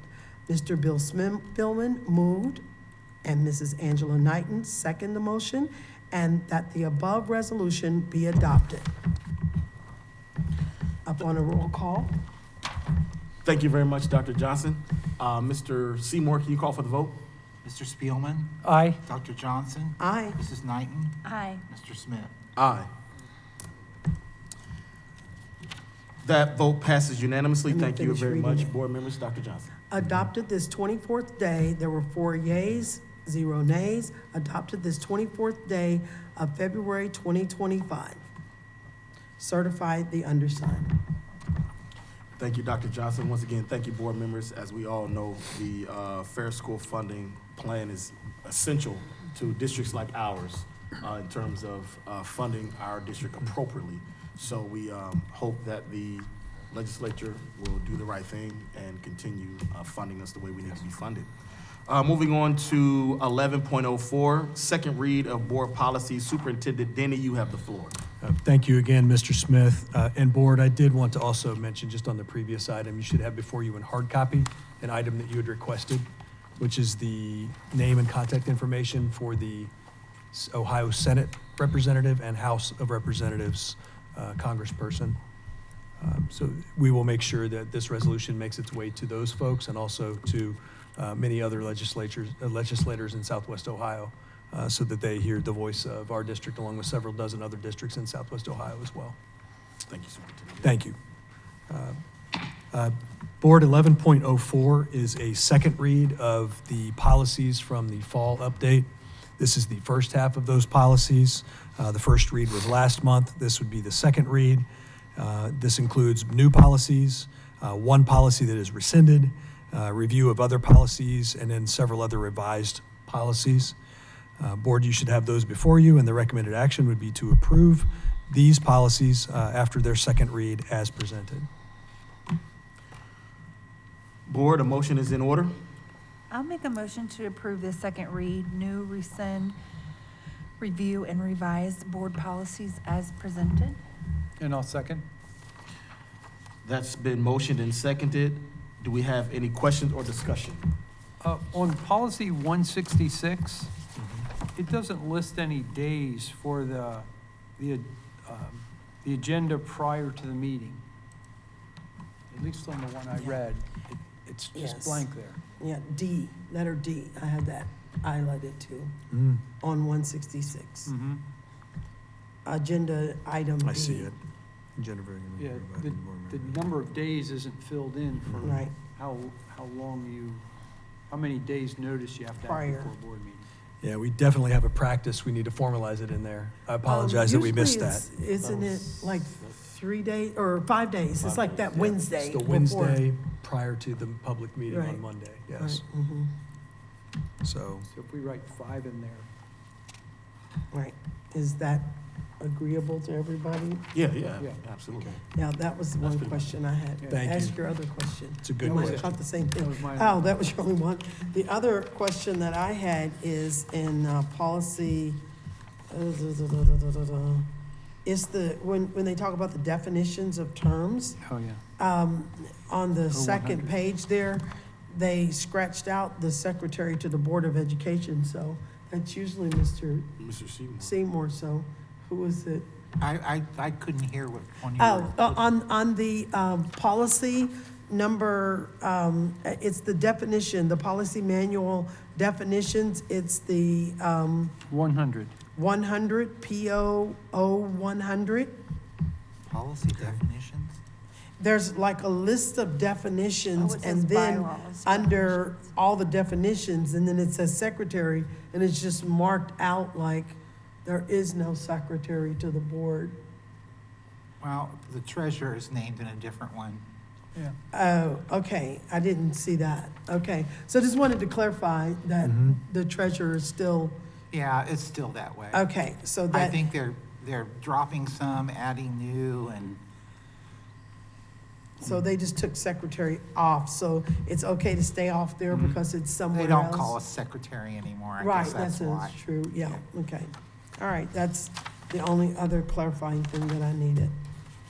Caught kind of the same thing, but, did everybody see what I was Yeah. talking Yep, about? I see what The you're talking about. treasurer is listed later.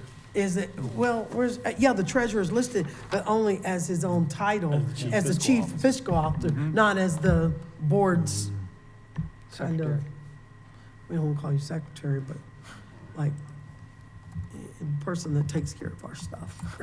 all right, He does, you do take care of our, he does. our things. Does a so. good job at it. Yeah, you do a good job of it. So, yeah, I didn't know if it was, I looked through the other policies to see if I seen it anywhere else, and I could have just overlooked it, but I didn't see it anywhere else. So. Yeah, a long time ago, they used to call us clerk treasurers. Clerk treasurer. I think you do They a keep little changing the bit more title. than that. Yeah, that's true. Okay, well, that's all I had. I do know that under a policy, it does say somewhere, I know it says the treasurer shall record all minutes, take care of all that. Right, okay. I looked through these that we had left over, and I didn't see it. I mean, so I didn't know if it was just an oversight on my part that I didn't see it written somewhere else, but I did see it was taken off there. Yeah, I think so- it's been taken out because we don't have a secretary. There's not a board secretary.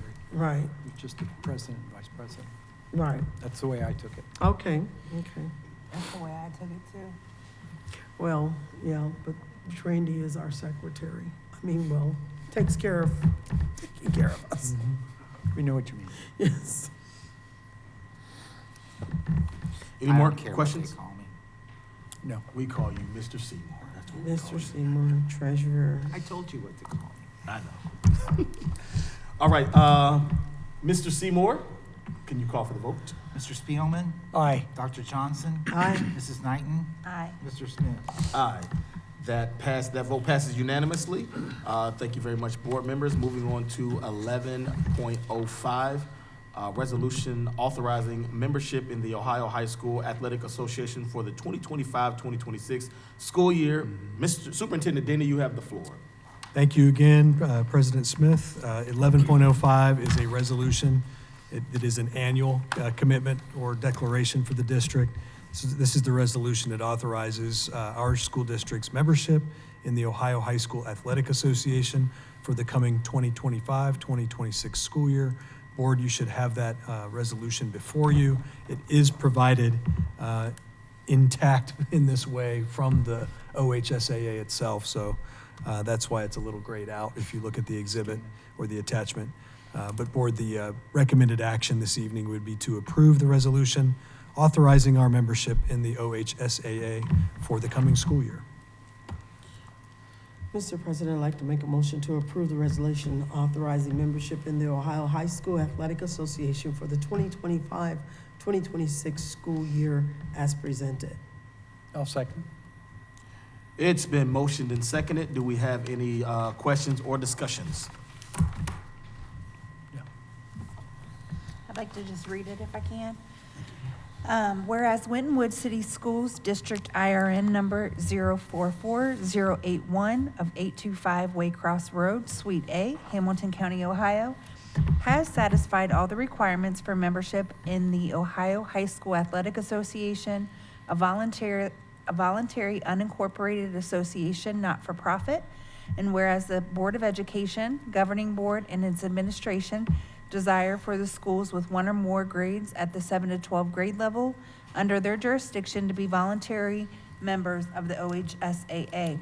Now therefore be it resolved by the Board of Education, Governing Board, that all schools listed on the reverse side of this card do hereby voluntarily renew membership in the OHSAA, and that in doing so, the Constitution, bylaws, general sport-specific regulation, and business rules of the OHSAA are hereby adopted by this board as and for its own minimum requirements as it pertains to, but not limited to, student eligibility, coaching requirements, and administrative responsibility. Notwithstanding the foregoing, the board reserves the right to raise the minimum standards as it deems appropriate for the schools and students under its jurisdiction. And be it further resolved that the schools under the board's jurisdiction agree to conduct their athletic programs in accordance with the Constitution, bylaws, general sport-specific regulations, business rules, interpretations, and decisions of the OHSAA, and cooperate fully and timely with the Executive Director's Office of the OHSAA and all matters related to the interscholastic athletic programs of the schools. Furthermore, the schools under the board's jurisdiction shall be the primary enforcers of the OHSAA Constitution, bylaws, general sport-specific regulations, business rules, and the interpretations and rulings rendered by the Executive Director's Office. The administrative heads of these schools understand that failure to discharge the duty of primary enforcement may result in fines, removal from tournaments, suspension from membership, and other such penalties as prescribed in bylaw 11. The date of this resolution will read February 24th, 25. It'll be signed by our president, Brandon J. Smith, and Superintendent Stephen K. Denny. And the schools that are included on the backside of that card that were referred to was Winton Woods High School, North Campus, and Winton Woods Middle School at the North Campus. Thank you, Ms. Knighton. Any other questions, discussions? If not, Mr. Seymour, can you call for the? I just want to say one thing. if anybody didn't catch it, it does require us to meet the eligibility rules of OHSAA or more. And we require more of our students. So if you didn't already know that, they have certain grade point averages and things that are required by OHSAA, but we require more of our students. So I think that's something that we should really be proud of. And we have a lot of really great student athletes, as shown in some of our community awards that we do every single month. I think our second quarter football GPA was over 3 point something. I mean, it was ridiculous. So our girls basketball team, their collective GPA is really high as well. I think the boys is too. So I think that's just something for us to be really proud of, is that we expect more of our students and they come through, they perform, they, not just academically, but also athletically, and it's just something else for us to be proud of. And to add to that, I remember when I joined the board, 1.0 was what was accepted. And we gradually, and when we said we were going to do that, we met with a lot of pushback. But I had watched for years my kids go to school and play sports with people who were wonderful athletes, but not so good students. So they couldn't even go to, like, at that time, a community college with that GPA. So that was one of the things that we, moved, and we didn't move it quickly. We just moved the needle just a little bit, and over time. And, what it says is that when you raise the standard, they will meet the standard. They will. They will meet the standard. But if you lower the bar, then they'll crawl up under that too. And when you raise the standard, some get the standard, go above it, but even when they reach the standard, what that says is they're still higher than most who only were required to get 1.0. Absolutely. So we emphasize that we have students who are athletes, and then they can go on with the rest of their life, because many of them aren't going to the pros. They're going to have a career in something. So I echo your sentiments, Ms. Knighton. Thank you, Dr. Johnson. Thank you, Ms. Knighton, for highlighting those things amongst our young athletes. If there's nothing else, Mr. Seymour, can you call for the vote? Mr. Spielman? Aye. Dr. Johnson? Aye. Mrs. Knighton? Aye. Mr. Smith? Aye. That vote passes unanimously. Thank you, Board. Moving right along to 12.01, the legislative report. Dr. Johnson, you have the floor. Well, now, okay. The legislative report is not as long as usual, but it is 26 pages. And while it was stated in the first line of the legislative report that we had relatively little legislative activity on the education front, there was still much work that was being done to complete the House's biennial budget bill, House Bill 96, which is the state operating budget to make operating appropriations for the biennium beginning July the 1st, 2025 and ending June 30th, 2027, to levy taxes and to provide authorization and conditions for the operation of state programs. And the Senate Finance Committee set its timeline for the budget deliberations. Also, the leaders of the State Board of Education and the Facilities Construction Commission entered into talks about their respective agencies' operating budgets. And these talks were centered around issues if the board's ability was to carry out its work within the budget appropriations that have been allowed, and that's in Budget Bill, House Bill 30, then House Bill 33, regarding the personal income taxes that were established on the basis of the two income tax levels. And you can look that up. We talked about House Bill 33 in the past. Also, school fundings related to Bill that introduced Senate Bill 93, which is regarding school funding. So when you say that there's nothing to talk about and everything has to talk about how we're going to pay for school, seemed like to me that's kind of important, you know. So that was to declare the General Assembly's intent to establish a new school financing system that provides statewide per pupil funding payments to public and charter non-public schools based on the single statewide property tax and increased state sales tax. Now, the proposed budget for the that's coming from the governor's office would spend $23.4 billion on education and would fully fund the final phase-in of the school funding formula that was first implemented in 2021, and we talked about the Fair Funding Act today. Also, an analysis of the numbers showed that there was actually cuts to the traditional K-12 public school, but also $500 million more for vouchers and charter schools, and only 3 districts will see an increase in their state share of the base cost of the first year, and none will get a boost in the second year. So when they say there's nothing to talk about, to me, there was everything to talk about when you talk about school funding. Meanwhile, vouchers and charters will get almost $500 million more in their budget. And you can read more about the details and the numbers and the statistics in the full legislative report that has been uploaded into board docs. The other thing, there were 2 educational bills that were introduced, House Bill 106 and Senate Bill 105, where both were aimed at school safety. And we're always looking at how we can make our children more safe within our walls. And the House Bill version of House Bill 106 would institute a pilot program to use personal panic alert systems for staff.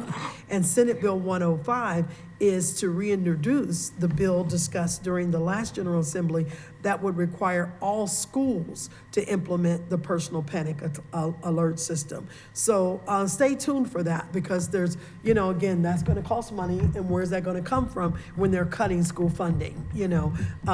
The last 2 things that I wanted to discuss was the bipartisan bill, Senate Bill 109, which was to introduce and provide meals to all students, and an appropriation to include in that proposal. I'm not sure that that will affect us. We'll have to keep our eye on it, because right now we have, you know, lunch for all, and I don't know, Mr. Denny, if that's going to affect us at all. Another bill was House Bill 114, which was introduced to make changes to the age of kindergarten admission. You know, there has generally a student would need to be 5 years old by the first day of school of instruction to enter, so that would affect our ECC and the enrollment there. So stay tuned for that. That hasn't been decided, but it is on the table. And as I said, the full legislative report is, I mean, we sometimes have 50 and 70 pages, so it's only 25 pages. This might be some light reading as you're going to sleep at night, I don't know.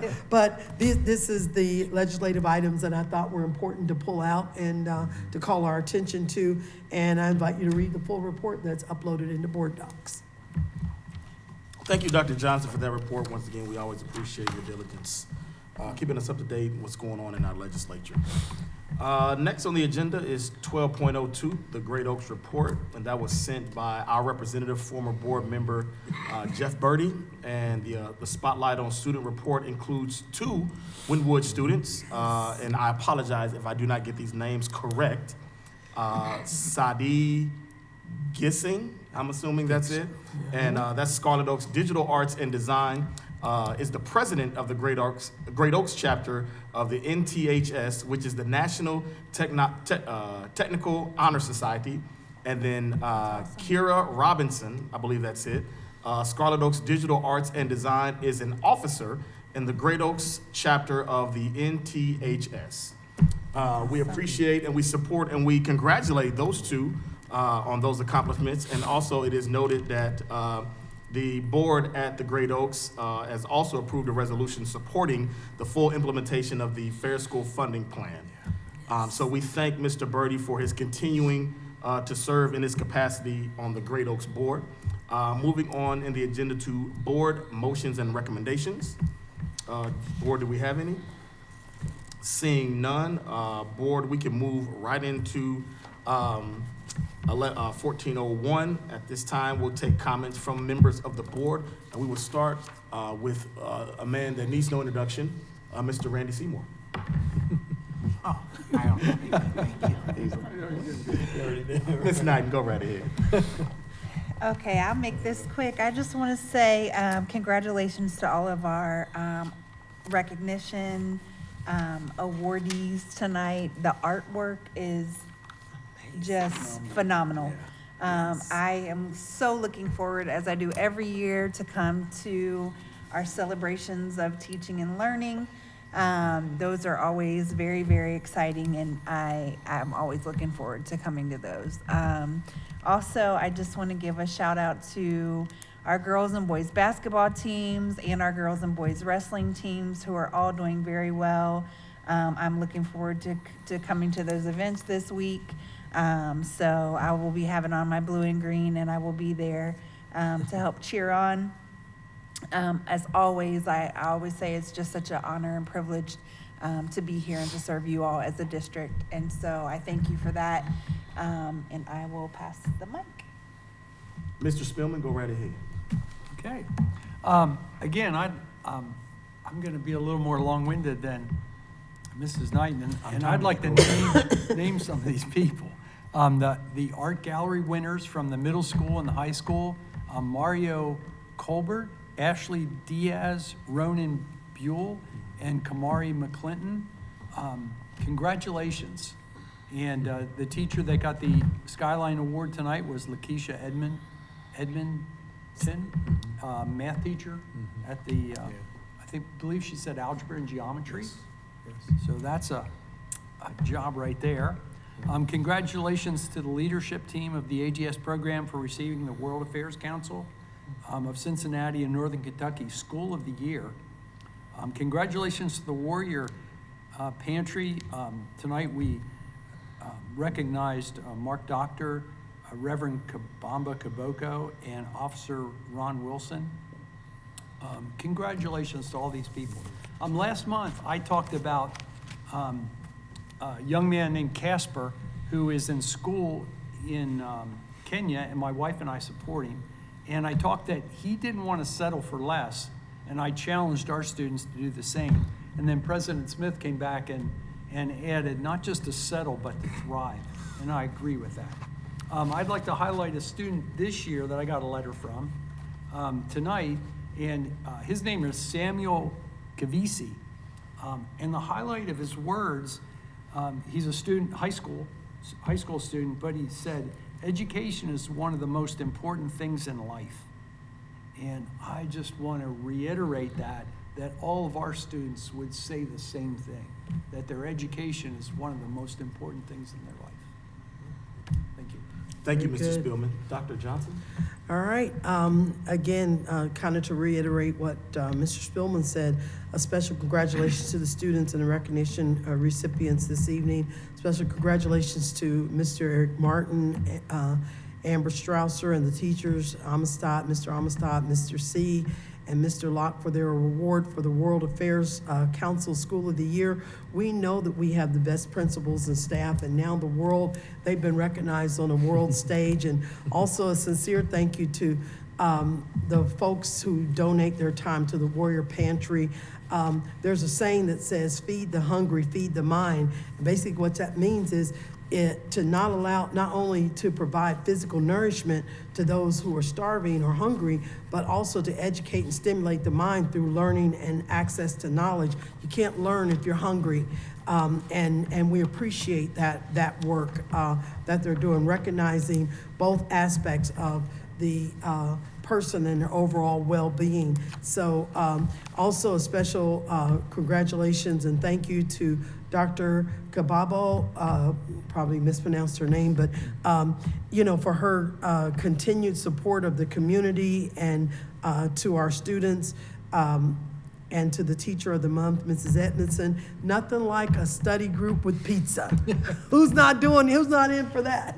I would show up for that too. And again, you go back to feed the stomach, feed the mind.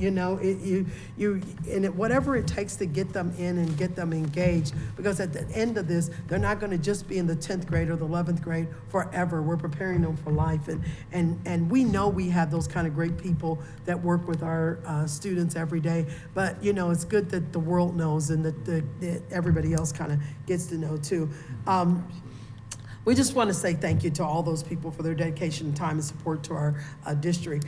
And I always, this time of year, because I'm on a scholarship committee and I have tons of money to give out at Cincinnati State, and I don't ever get enough applicants, but you have to fill out the college FAFSA. And I know I'm always barking up that tree in February, because I need people to fill that out in order to be qualified. Every college, you have to fill out the federal student aid application, even if you're just going for grants or for scholarships or whatever. That's just the way colleges work. And this application should be completed so that financial assistance can be determined, whether it's a need-based scholarship or whether it's just academic or whatever. You have to fill it out. Parents, do that. Help your students sit down and do that. We had a lot of events on the school report. Wow. Take a look at all of those.